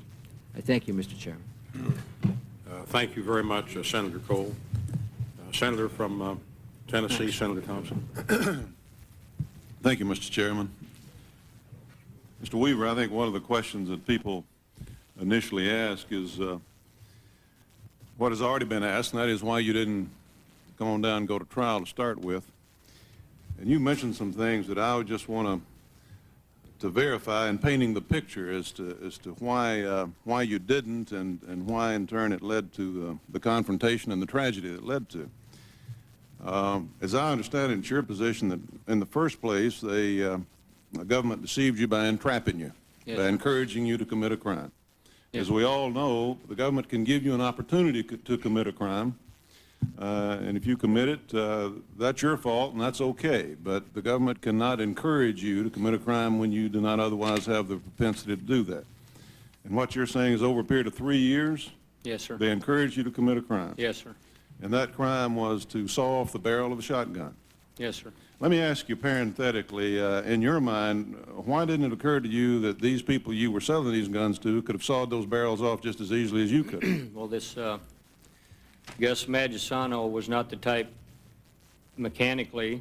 Now, sawing the barrel off's easy, but if he wanted pistol grips, and I would challenge a lot of people in this room to make a nice, decent pistol grip out of a good butt of a shotgun and not wreck it and ruin the whole thing. So it took some ability to do that. That's right. Second place, you say they deceived you as far as the arrest was concerned. They posed to be people in distress. You were driving along and you stopped your vehicle, got out into the snow to help what you thought were some people in distress there. Is that correct? Yes, sir. So that's the way in which they chose to arrest you. Yes, sir. Then you went before the magistrate, and the magistrate misinformed you in terms of the consequences if you lost your case, right? Yes, sir. He basically said that if you lost, you'd have to reimburse the government for your court-appointed attorney. Yes, sir. And to you, I assume that meant that you'd lose the only asset that you had, which was what? My property. Your property and your cabin. Yes, sir. So you went away, in your mind, thinking that if you were convicted, you were wiped out. That's right. Did you later learn that the magistrate was incorrect about that? Yes, I did. Then the probation office sent you a letter misinforming you as to the correct trial date. Yes, sir. It had originally been set for February the 19th, and you received a letter saying that it was really March the 20th. Is that correct? Yes, sir. And then you read in the paper while holding that letter, presumably you read in the paper where the the probation office was denying that they had sent you such a letter. That's right. What did that cause you to think? This just added on to everything we was thinking before. He couldn't trust anything that was going on. So that was the background in which you found yourself in determining whether to come down Yes, sir. or not and go to trial. Yes, sir. You know now that a couple of good lawyers and a good jury can cure a lot of ills, don't you? Oh, yes, sir. Then the question arises as to when your son got killed. Why did you stay in the cabin there that extra day there with your son lying in the shed there? You have this background that we've just discussed. Then you have, in addition to that, your son having been killed. Did you know at that time, that is immediately after your son had been killed, that it was law enforcement authorities who had shot him? We heard over the radio what had happened, their version of the story, which about blew our minds. But What did you hear as to their version of the story as to what had happened? they said that Kevin Harris and Randy Weaver had attacked U.S. Marshals or ambushed, whatever they want to say, from a truck while they were surveilling our property up there. Was there any truck involved at all in this process? No, sir. Yeah, they admitted that was false themselves later. So in addition, you had that information from your radio, Right. that they were putting out information. Never mentioned a thing about Sam. And never acknowledged the fact that your son had been killed. No, sir. Would that have been something that they would have known? I mean, he was obviously lying there. Did you subsequently find out that they were in position to see the fact that he'd been shot and killed? Sir, we went down, Vicki and I went down within 30 to 40 minutes after the initial firing and picked him up off the road, and he couldn't have been more than maybe 60, 80 feet from where the marshals were hiding in the woods right there. Vicki and I didn't know they were still there. We figured they were gone, because when we walked down to pick him up, we figured they'd probably shoot us too. And so when we got there and we sit on the ground with Sam for a minute or two and before we started to carry him home. And this was a 14-year-old boy? Yes, sir. Weighed less than 80 pounds? About 80 pounds, 4'11", still had a voice of a kid. He hadn't matured yet. Let me ask you about these rules of engagement. You've heard, obviously, about all that, lived with that for a long time. There's controversy about that. I understand from reading the record that you and your children, too, at least your older children, every time you went out of the cabin, you were armed in one fashion or another. Is that correct? Well, we had done that for several years. Why was that? In the mountains, mountain kids, a lot of them, they will get a gun and a dog, like the city kids get a basketball and a bicycle.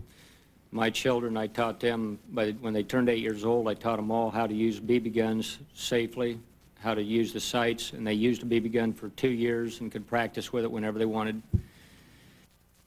And when they turned 10, then they could go to like a .22 rifle or whatever, and they could progress in the use of firearms. And out in that area, we were right in the middle of grizzly territory, mountain lions, moose.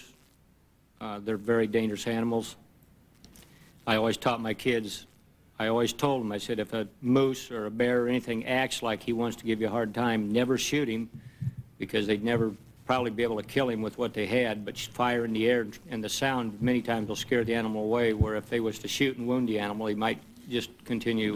Did your wife also go armed when she left the cabin up there for the same reasons? Sometimes, not very often. My wife actually didn't like to shoot that much. But she sometimes would? Sometimes, yeah, she'd go armed for the same reasons. In fact, when she was killed, was she armed at that time? She have a handgun on her at that time? She had a .380 semi-automatic pistol that was right down here on her side under her sweater, which I didn't even know she had it on until after I'd brought her into the cabin.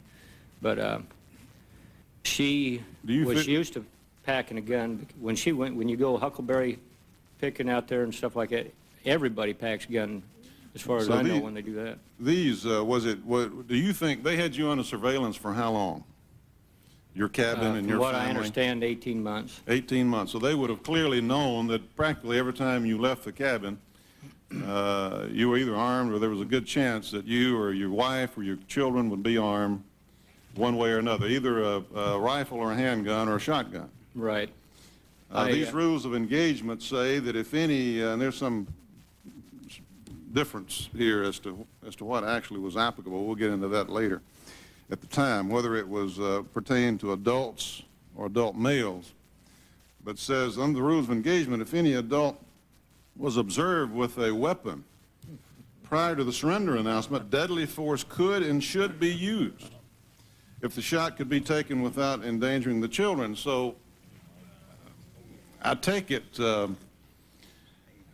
this rule of engagement was put down at a time when the law enforcement authorities apparently knew that if you were outside there, or they could see you inside, that you or your wife would be fair game.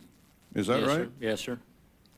In Boundary County, Idaho, you can pack a gun almost anywhere except a courthouse or bar and that, which I did for years. And so I take it that there's been a lot of controversy about this the shooting of your wife. Obviously, I think the FBI took the position originally that was within the rules, and now I think they're backing off of that or whatnot.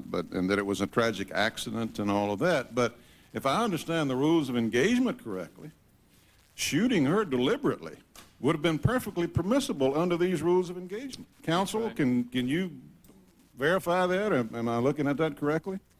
They could have deliberately shot her standing there in the doorway with that child because she had a gun on. Maybe they didn't know she had the gun on at that time, but she did in fact have the gun. She was armed. That's absolutely correct, Senator Thompson. In fact, if you'll look at the rules of engagement as expressed in the tactical operations plan, which we've provided, I think, to the Senate, I can provide a copy now if someone wants to look at that in more detail. Not only did these rules specify any armed male, but the last paragraph of that specifically accepted Vicki Weaver from the ordinary rules of engagement. Said that the ordinary FBI self-defense type rules of engagement would apply to everyone except Randy Weaver, Vicki Weaver, and Kevin Harris. And so when you talk about the shoot-on-sight rules, or what's we've called death warrants, Mrs. Weaver was the subject of a death warrant. Well, I understand that the FBI takes a position that the rule pertains at the time of the shooting, at the time Mrs. Weaver was killed, pertained to any adult male. Is there any reason to believe that their position is not correct? I understand that originally the rule was any adult, and they say that it was changed to any adult male before the event. And I understand that at least Mr. Spence maybe had some question about that. As to whether or not it was changed after the fact. Is there any evidence to indicate it might have been changed from adult to adult male after the fact, so that position could be maintained by the FBI that this was just a tragic mistake, that there was no intention to shoot her at all? I'm looking, I have in my hand right now a document dated 8/23/92, which is the tactical operations plan, which I believe has been supplied, but I will give it to your person to make copies. This is the one that sets out the so-called modified rules of engagement.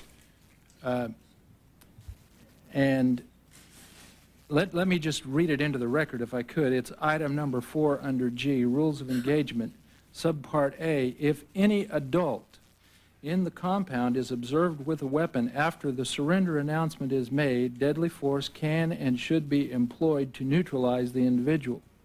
Subpart B, if any adult male is observed with a weapon prior to the announcement, deadly force can and should be employed if the shot can be taken without endangering any children.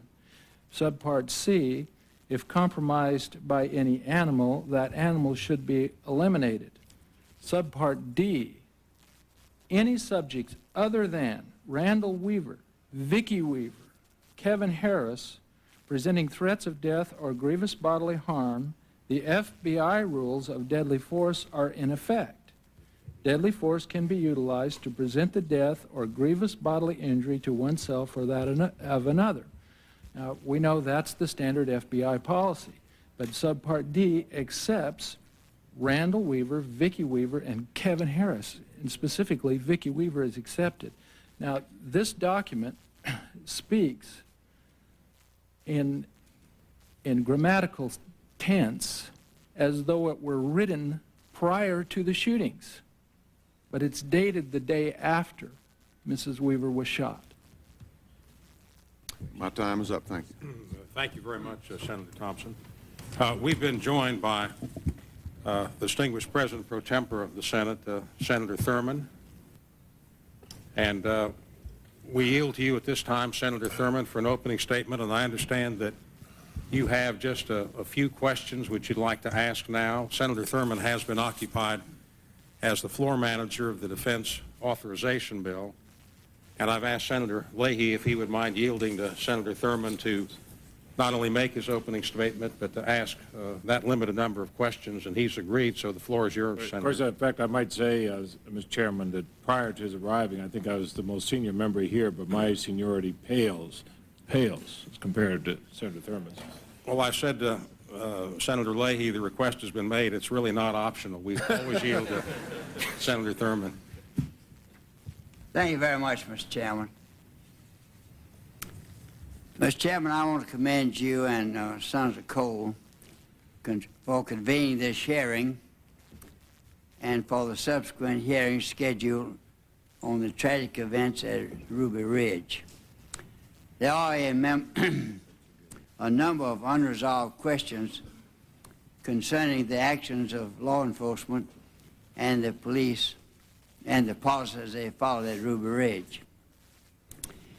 Yesterday, I met with FBI Director Freer, and he stated his resolve and determination to restore credibility to the FBI following Ruby Ridge.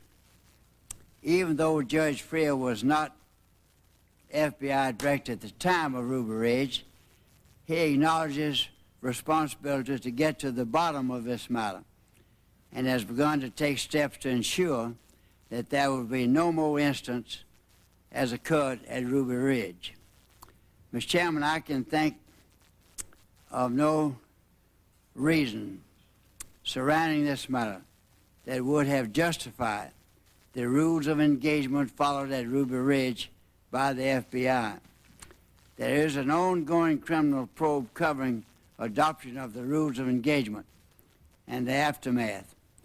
I am hopeful that this probe will bring out all of the facts and that justice will take its due course. I have nothing else to say at this time. Thank you very much, Senator Thurman. Thank you. We'll now turn to the senator from Vermont, Senator Leahy. Thank you. Mr. Chairman, I have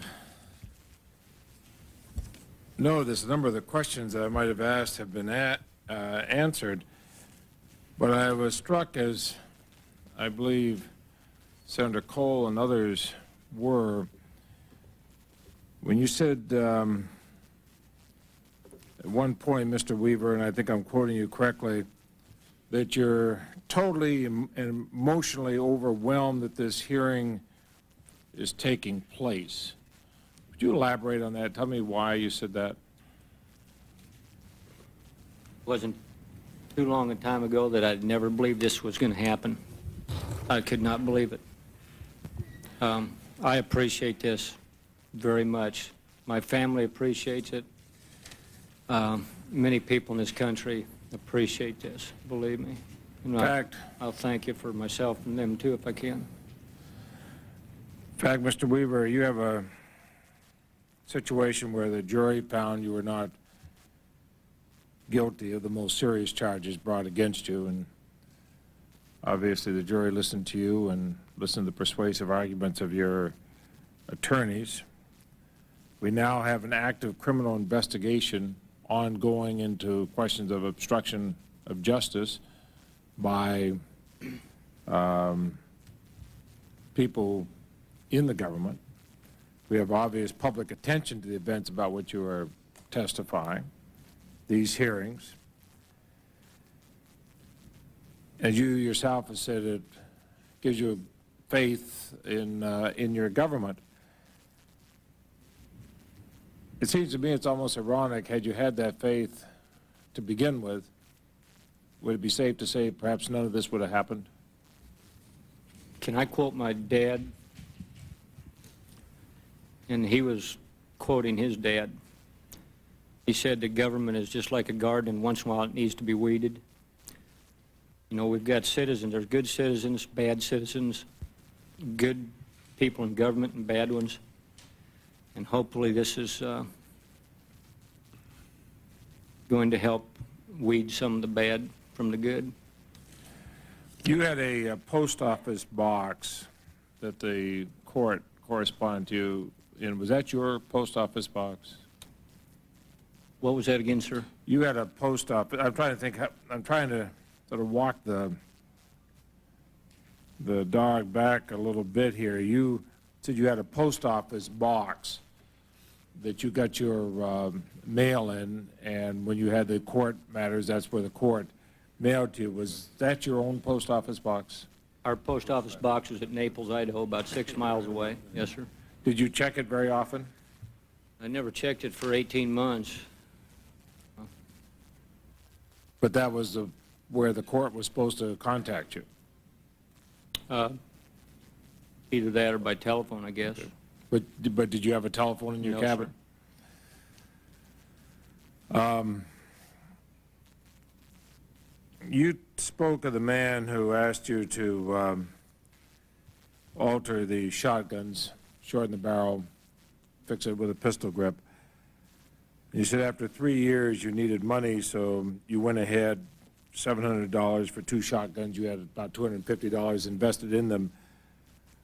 Did you offer to sell them any guns beyond that? No, sir. Did you ever tell them that you could sell them 4 or 5 guns a month? I probably said that because it sounded like such a good deal, and at the time I thought, I'll keep this good deal going, but I changed my mind shortly after that. But when you said that to them, you were willing to go forward and make more guns at those prices? It went through my mind.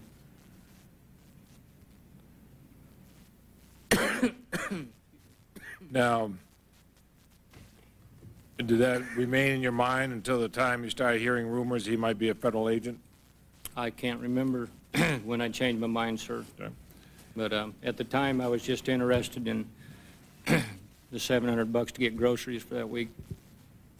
Groceries and a few other things. How did you make your living prior to that time? I mean, Working off and on logging, falling trees, running skidder, ranching, horse, cattle, sheep, dairy ranch, working tree nurseries, whatever came along, different times. In answer to questions by Senator Thompson, you had spoken of the fact that most people carry guns out in the woods in these areas. There's no law against that in Idaho. Actually, Idaho's laws are very similar to Vermont's laws. I think we're restricted in carrying a weapon into a courthouse or into the state house, and that's about it. Let me ask you, on this mock-up, is that a pretty accurate mock-up of the area? You've seen it before today. Excuse me, sir? I said you've seen this mock-up Yes, sir. before. Does it seem pretty accurate to you? It's pretty close. Yeah, they did a real good job, whoever did it. Now, you said your wife was carrying a .380 semi-automatic pistol, what, about a 4-inch barrel? It's probably like a 2.5-inch. 2.5-inch barrel. It's a Small sidearm. I know the. Now, the FBI agents were approximately how far away from your cabin? They say about 200 meters, I believe. So, about 600 feet, a little over 600 feet, 650 feet. You'd have, the .380 is not much of a threat at that distance, is it? I believe that, no. I mean, you're really talking about a weapon to be accurate with. You're losing accuracy once you go beyond the distance of this hearing room, are you not? When they shot her, sir, the only thing she had in her hand was my baby. I understand. But even if she'd been standing on the front steps with a gun in her hand and pointing it toward them, that weapon's not much of a threat at that distance. Sir. That's the point I'm making. No, sir. However, we also have the door, window, and the shade there. Is that pretty accurate the way it looked at the time of the shooting? Oh, you mean the, like the curtains and everything? Is that the way it was? I'd have to, I personally, I couldn't remember. I figured they were open part way. I cannot remember exactly where they were, but I'm positive they was open part way. One of my daughters thought she believed that they were tied back in the center like the wife used to do it, and she released them later. I personally believe that they were open enough that the Horiuchi knew she was standing there.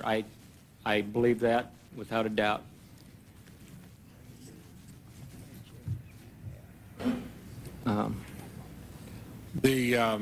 But again, standing there or anywhere else, .380, relatively small handgun, that's no threat at that distance.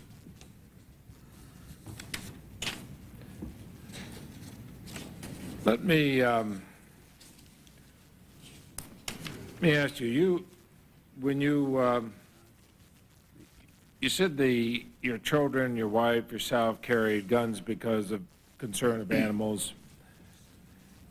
In talking with your children, wife, among yourselves, was that the only reason you carried guns when you left your cabin?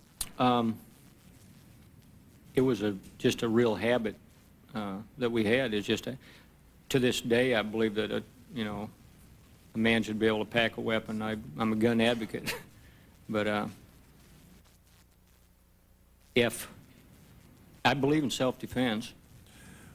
Was there a discussion among your family that self-defense might include more than mountain lions, grizzly bears, moose?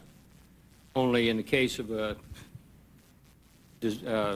natural disaster, people need food. We had a lot of storage food up there. I taught my kids that the day come with all heck breaks loose, there might be hungry people coming up there and want to take their food. It's happened in many countries before during wartime and all that. And but you're talking about an apocalyptic breakdown. Oh, yes, sir. Circumstance. Did you also talk about there may be government agents coming there? I taught my children only in self-defense against anything, animal or people, or in the case of animals, if they were going to shoot an animal to eat it. My children were taught never to point a gun at anybody. I did not tell my children, hey kids, if federal agents come up here, start shooting. No, sir, I wouldn't do it. I love my kids too much. I love my family. I would never tell them to start anything with anybody.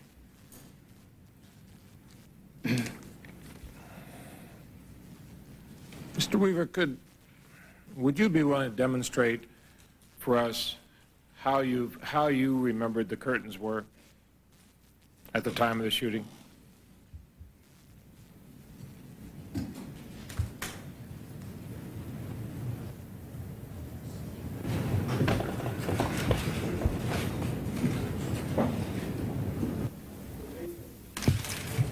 There's a hole in the curtain.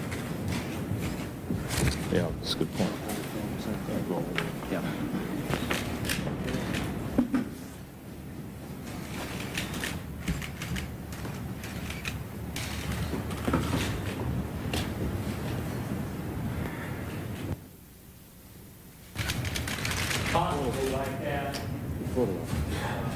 Turn it around a little bit. Mr. Weaver, would it be possible for you to bring the, if the door, excuse me just a minute, Senator Lee, if the door is movable, why don't you bring it out to the center, because a number of the members of the committee cannot see it in its current position.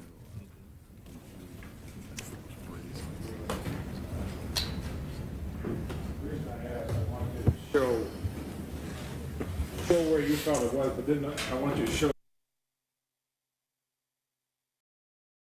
The what now? There's a bullet hole in the window. Right. Is there a bullet hole also in the curtain? I believe, yeah, that probably is right there. So that's got to come over a little further, yeah.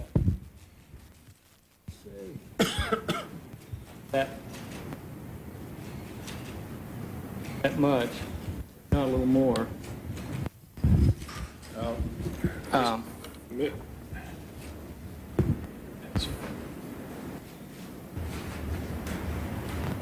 Go, depending upon which angle you go, you could move that back and forth.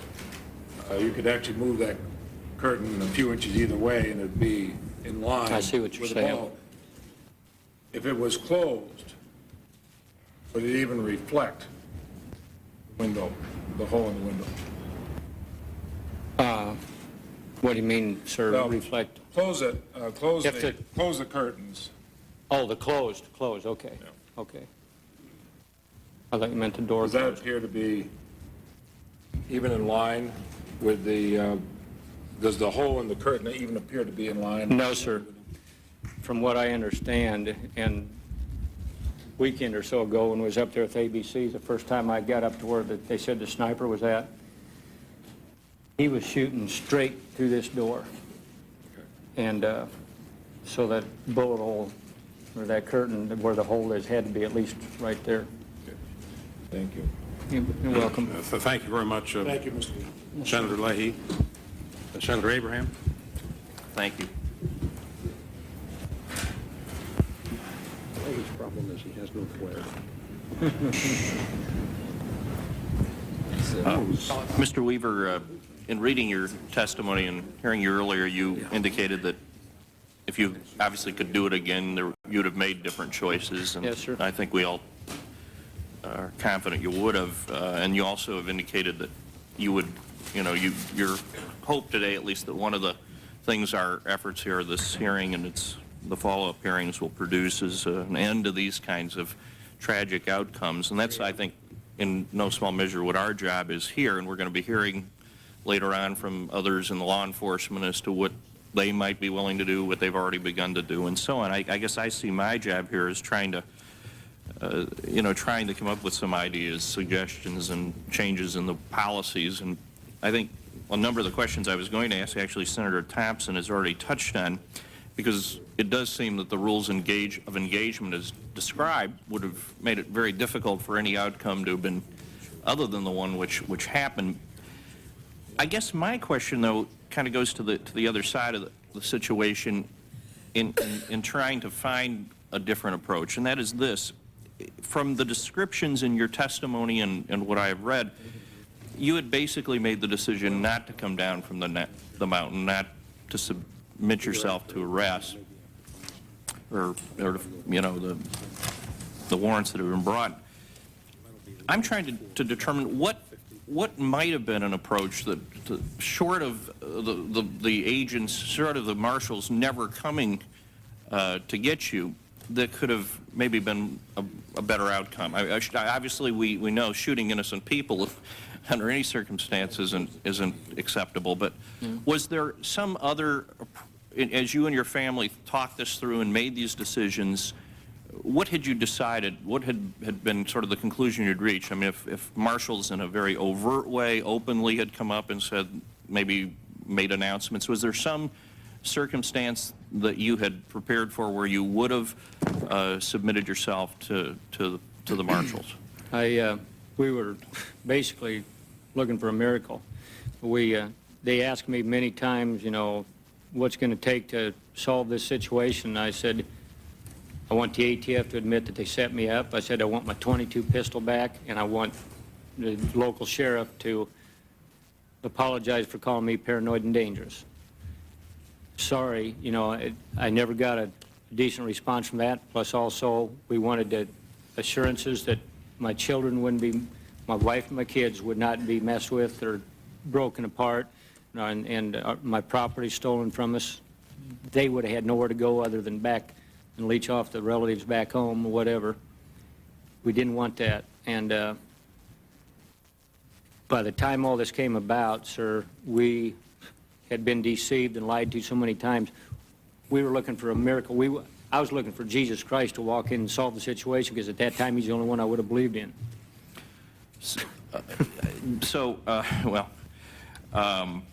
I guess I'm trying to get a sense of it. So at that point, it was a circumstance where a confrontation was the only option to a total withdrawal then by the Marshal Service, or was there?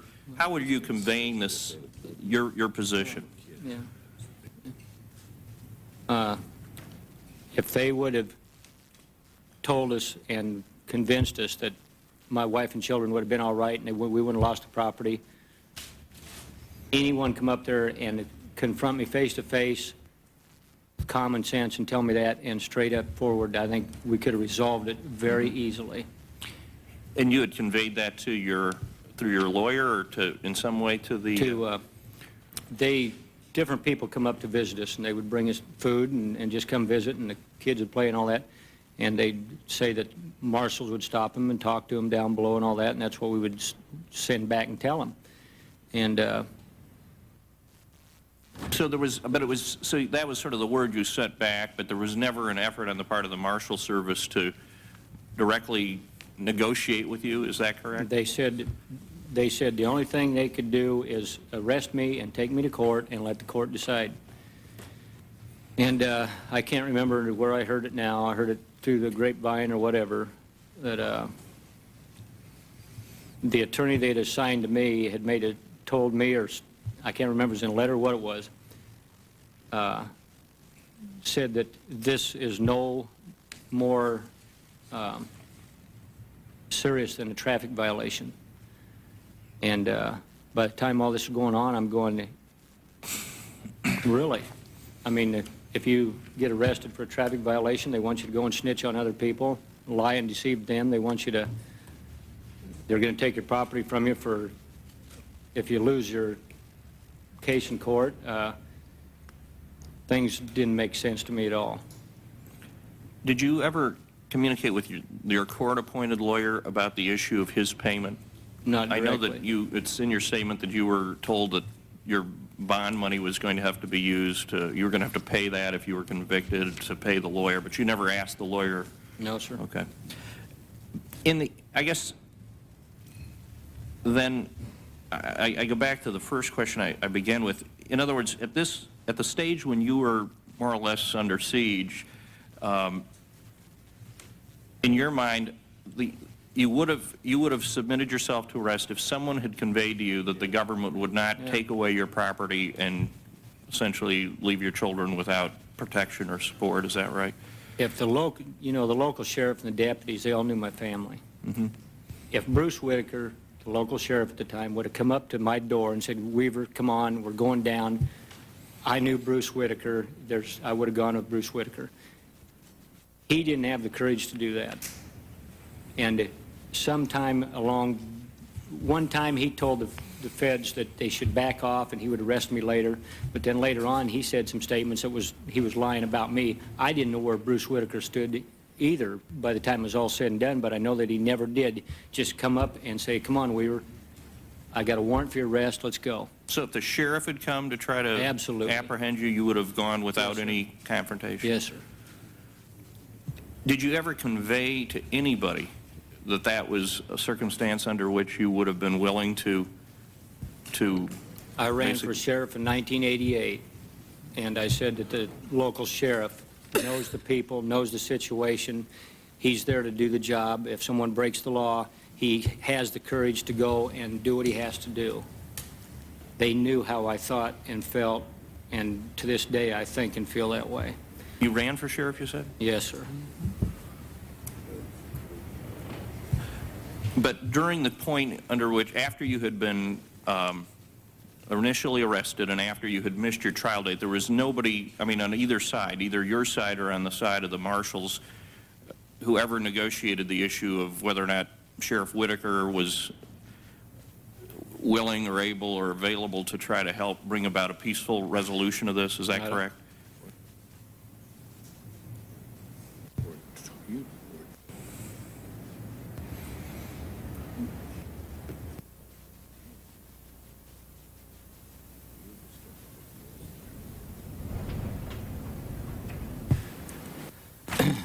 The U.S. Marshals had been notified that I would come down if I was assured, had the assurances of the things we were asking for. And then we had discovered that the U.S. Attorney had said that, sorry, can't do it that way, can't work it that way. I would have to plead guilty to the charges before he would agree to, it's like a plea bargain. Sure. Yeah. But you were familiar with a plea bargain and how those arrangements could possibly have been entered into. Somewhat, but your attorney wasn't in communication with you at this point either, right? So, so I mean, obviously we're going to hear from the marshals at some point, and we'll be asking them, you know, their view of this and their version, obviously. But your statement is that the marshals were aware there were circumstances or assurances you were seeking as a basis for peacefully ending this. Yes, sir. This standoff. They conveyed back that they would not. They couldn't agree to those. Right. At that point, was there any then option? I mean, there was no, short of their withdrawal, then no chance for a non-confrontational ending to the circumstance? I can't remember, you know, when I thought about what, or I can't even remember everything I thought about, to be honest with you. I understand. A long time ago, but if one, at no time did any law enforcement official come up there in uniform with a badge, walk in my yard, say, Weaver, I've got a warrant for your arrest. If they'd have done that, you know what, I respect courage, and I would have trusted that man. Does that mean that you would have peacefully surrendered? Right. That's right. And that never happened? No, sir. Okay. What I'm going to now ask you is just a couple of questions that pertain to circumstances that we've talked about in terms of the degree to which the agents took on a sort of, you know, armed approach. Partly, I'm going to try to answer questions. We will be hearing from them next. We won't have a chance to ask you about their version, so I'm going to maybe make some speculation here as to their version. Obviously, as you have described it and as we have heard, there were a great deal of weapons involved, camouflage, and so on. Obviously, somebody made a decision. We will investigate further as to why that degree of force and that degree of preparation was entered into. We've heard earlier indications that the rumors were that you had underground tunnels, that you had various howitzers and other. Is there, what would possibly be the basis for this kind of speculation, or is this, in your judgment, after the fact fabrication? Not everybody loves Randy Weaver, and there were so many lies told about me prior to all this. It goes back to 1985. That's another story, long, a whole bunch of lies. I can't help that, you know. Is unbelievable. I've heard so many lies about Randy. Everybody else talking, saying what Randy Weaver believes, and I've sat back and had to listen to all this. It's been tough to do. I can't believe, I have never told a lie about anybody in my life out of vindictiveness. And some people that don't like me because of the way I believe or whatever. So you think this was nailed me down. Sort of, but you think it's possible that neighbors, we heard some letters referred to here, were creating this image of you out of vindictiveness or for whatever possible reason? Absolutely. So a lot of people that talked bad about me were being paid by the government for one thing or another, and really never had anything to do with me. Is it possible, I mean, were they paid before they, I mean, or is it possible that people who had grudges, whatever their basis, were sending out these inaccurate accounts of the armaments you had just as a sort of, is that your suspicion as to Well, some of the basis? a lot of it was that way. I'll give you one real good example that just blew my mind was when I found out that the bailiff of Boundary County told us, the grand jury, and the marshals before that I had held him at bay with a rifle for 20 minutes or something. Mm-hmm. Absolutely didn't happen. How does he get away with that stuff? Yeah, well, yes, the present sheriff of Boundary County was with the guy at the time that this supposedly happened. Of course, he admitted it wasn't true. We're almost out of time. My last question, just in following up on this, is there anything that you might have done or said that would have conveyed the impression you had more armaments or a greater desire to employ them? And I don't mean in the context of the confrontation. I'm thinking about your meetings of where you went and attended the Aryan Nation conference, or at any point, I mean, was it where, as you said, guns, everybody has them. Do people up there, you know, maybe say they've got more than they have or create the impression they're a little better armed than they are? I mean, was there any way that might have been the basis for these concerns? I don't understand it because, you know, like when it comes to booby traps and stuff, that would have been stupid. There's wild animals running. There's our dogs and stuff was running around. The kids were running around. I would have never booby trapped my property because they would have set them off before the feds ever got there. Didn't make any sense to me. My time is up. If I just one last quick question. When you were arrested initially in the situation where the car was stopped by, where you stopped your car, were you armed at that time? When was that? When I was originally arrested on the gun charge? Yeah. Yes, sir. I had 22 pistols, Beretta 21A, Model 21A. And did you or your wife do anything in terms of brandishing the weapon or in any way? I didn't have a chance. Even if I'd have wanted to, I didn't have a chance, but I wouldn't have. That story was another good one. Okay. Sorry, Mr. Chairman. Thank you, Senator Abraham. Senator Feinstein. Thank you very much, Mr. Chairman. Mr. Weaver, you mentioned receiving a letter from the probation officer. Was that the letter dated February 7th? Yes, ma'am. I believe it was. And in this letter, which I'm holding, the probation officer indicates that they didn't have your phone number and gave you a number to call. Did you call that number? Could you repeat that? I'm sorry, ma'am. Could you repeat that question, Yes, please, I ma'am? will. Let me read you the letter dated February 7th, which you just said you had. On January 18th, 1991, you were released on pretrial supervision, pending your trial set for March 20th, 1991. You contacted our office, and I advised you we would be getting back with you as soon as we received the paperwork from Magistrate Ayers. I have long ago received the paperwork, but have been unable to locate a telephone number. Accordingly, with this letter, I'm requesting you to contact me, and he gives you a number, as soon as possible. You may call collect if you choose. Did you return that? Did you make that call? No, sir. Or no, ma'am. I don't believe I had any contact with them after that. So you never responded to this letter, is that correct? That's right. Okay. So you knew they were trying to reach you? Yes, ma'am. Are you aware in October of 1991, the United States Marshal Service entered into negotiation with you via intermediaries to try to arrange for you to turn yourself in? I understand the question. Or the dates? In October of 1991, the United States Marshal Service entered into negotiations with Mr. Weaver through intermediaries. Do you have the names of the intermediaries? No, I do not. I'm asking you, did anybody talk to you about turning yourself in? I believe there were several people sent up there, neighbors, supposed to be friends, even people coming up we didn't know, and some of them said that they had talked to federal marshals, and they would supposedly bring me messages or questions from them, and I would send them back, yes. Did they ask you to turn yourself in? I can't remember that, to be honest with you. I think what they would say is, what will it take to resolve this issue?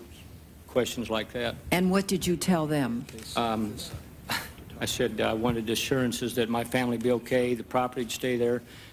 I wanted the ATF to admit they were wrong. I wanted my .22 pistol back, and I wanted the sheriff to apologize for calling me paranoid and dangerous. Okay, but you did not agree to turn yourself in at any time or come down off the mountain, despite yeah. these entreaties. Is that correct? I would tell them that, yeah, they said, what would it take to resolve the issues? And I told them, and then they would come back and say, well, that's not going to resolve the issues. And then, other than that, that's all they said. Okay. How many weapons did you have? I can't remember. It must have been 10 or 11 or 12, maybe, including BB guns. 14 sound correct? Yeah, okay. And were they all loaded? Most likely.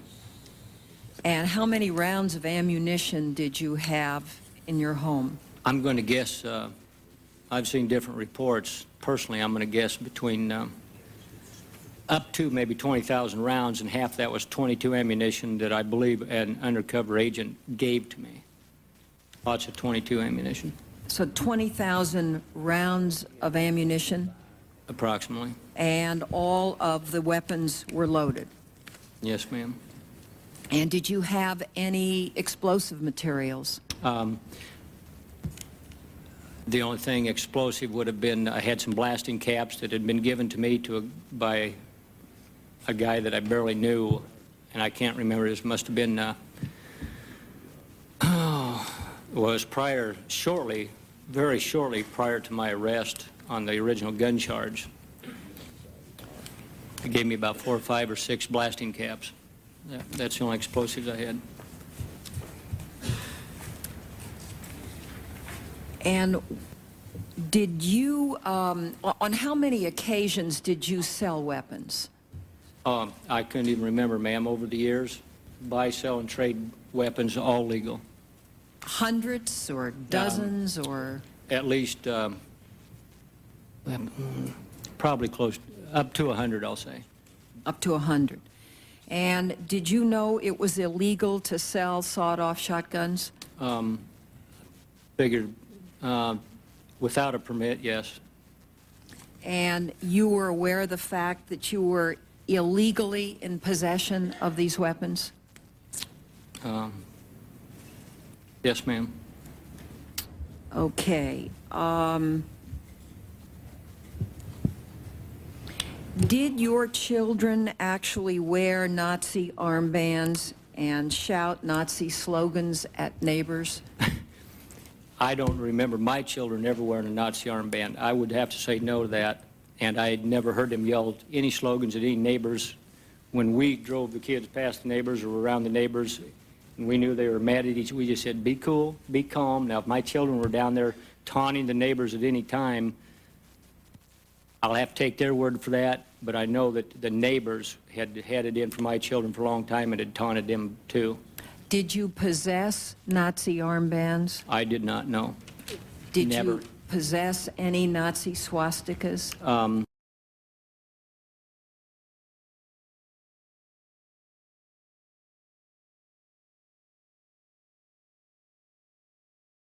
Randall and Vicki Weaver and their children wanted nothing more than to be left to live an isolated life in peace in their cabin enclave on a northern Idaho mountaintop called Ruby Ridge. Untrusting of the federal government and of the belief society had taken an insurmountable turn for the worse, the Weavers, as many residents in the remote and breathtaking area, taught their children to be self-sufficient and defend themselves with firearms from unwanted intrusions onto the family's property. But the Weavers' seemingly idyllic life came to an appallingly violent end over several hours from August 21 to 22, 1992, in a horrendously botched federal raid that would also profoundly alter perceptions about the U.S. government in the minds of even ordinary Americans. Often afterward reported to be white supremacists, the Weavers considered themselves race separatists only, and intended no harm against others beyond that belief, though their stance often included the company of people with a more vehement ideology. Regardless of the Weavers' beliefs, The account of what federal agents perpetrated against the family under the premise of effecting law enforcement action implores Americans of every race to consider the telling outcome of untrammeled government power run amok.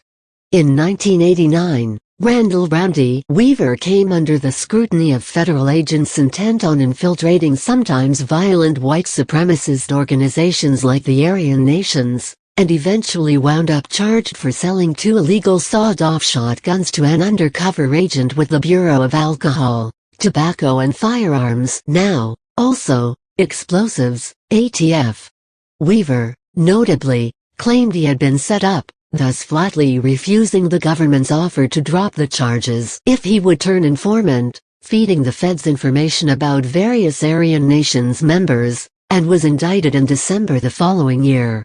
Though Weaver's insistence about the setup leaves his failure to show up for a scheduled court date in February 1991 an altogether open question, a clerical error marking that court date for March didn't prevent authorities from issuing a warrant for his arrest. Knowing the Weavers possessed a relative arsenal, which Randall, Vicky, and their children were well trained how to use, agents weren't entirely sure how to carry out the warrant and so began intense surveillance of the family's mountain home while carefully formulating a plan of action. During this period, Vicky reportedly penned several darkly but vaguely threatening letters to federal agents, containing phrases such as "the tyrant's blood will flow." Considering the family originally relocated to their outpost over mistrust of the government coupled with Randall's claims concerning the charges which ultimately generated the warrant, Vicky's language is understandable. Remember, whatever narrative about dangerous white separatists federal officials proffered about the Weaver family, Randall had only sold, under questionable circumstances, 2 sawed-off shotguns to a federal agent, and his failure to appear in court, for all intents and purposes, was the fault of the court clerk's ultimately egregious error. All in all, an isolationist family on a remote mountain hardly posed an imminent threat to anyone. Nonetheless, federal marshals set in motion a plan in August 1992 that would send shockwaves across the country and around the world for its deadly ineptitude and wholly disproportionate use of force. On August 21, marshals surprised Randall, his 14-year-old son Sammy, friend of the family Kevin Harrison, and the Weavers' family dog, Stryker, on a road near the family's property. Though some of what happened next remains a matter of conjecture, the events mark a disturbing turn in the use of force for the purposes of an otherwise relatively innocuous warrant. A fully camouflage-clad marshal shot and killed Stryker, prompting Sammy to return fire at the group of marshals. Shots then rang out from both sides. In the end, both Sammy and U.S. Marshal Michael Deegan lay dead. After the brief gun battle, Weaver and Harrison retreated to Ruby Ridge and marshals regrouped, bringing in FBI agents and setting up a sniper to watch movements on the property. One of the most contentious aspects of following events concerned an abhorrently arbitrary relaxing of the FBI's rules of engagement to handle the case. Larry Potts headed the FBI's criminal division and oversaw the deployment of the agency's hostage rescue team to break the standoff at Ruby Ridge, but in doing so, loosely nullified long-standing rules of engagement preventing agents from firing in anything other than self-defense. In doing so, Potts created a monstrously rogue agency capable of firing at will, and the results were expectedly disastrous. Agents were ordered to shoot any armed man on sight, on the Weavers' private property, and when Randall appeared with a weapon alongside his 16-year-old daughter Sarah and Harris, FBI sniper Lon Horiuchi opened fire, hitting Weaver in the arm. Weaver, Harris, and Sarah sprinted back to the safety of the cabin, but another shot from Horiuchi hit Vicky in the head, killing her as she clutched the couple's 10-month-old daughter in her arms. But the bullet passed through her and also wounded Harris. An incredibly tense 11-day standoff ensued, as the terrified survivors holed up in the Ruby Ridge home, but ended when mediators convinced Randall to turn himself in. Horiuchi later claimed he had not been aware Vicky stood in the doorway when he fired the fatal shot. Though he was charged in 1997 with involuntary manslaughter for the killing of Vicky Weaver, A federal judge dismissed the charges the following year under the controversial alleged immunity of federal officers from state prosecution. In 2001, a federal appeals court overruled that claim to immunity, stating federal officials who violate the U.S. Constitution can, indeed, be held accountable at the state level, but the Idaho prosecutor never pursued the manslaughter charge. Randall and Harris both faced murder charges for the death of the federal marshal, but in a surprising move by an Idaho jury, all charges against them were dropped, save the original failure to appear charge against Weaver that generated the fateful warrant. Surviving members of the Weaver family filed a wrongful death lawsuit, and in 1995, the patriarch received $100,000 and three of his daughters, $1 million each. To this day, the grievous abuse of power fuels doubt in segments of the public about federal agencies' ability to restrain itself in the use of unnecessary force disproportionate to putative threats. Though the enormity of consequences of Ruby Ridge certainly echoed far into the future, the events have unfortunately sometimes been clouded by the Weaver family's controversial ideologies.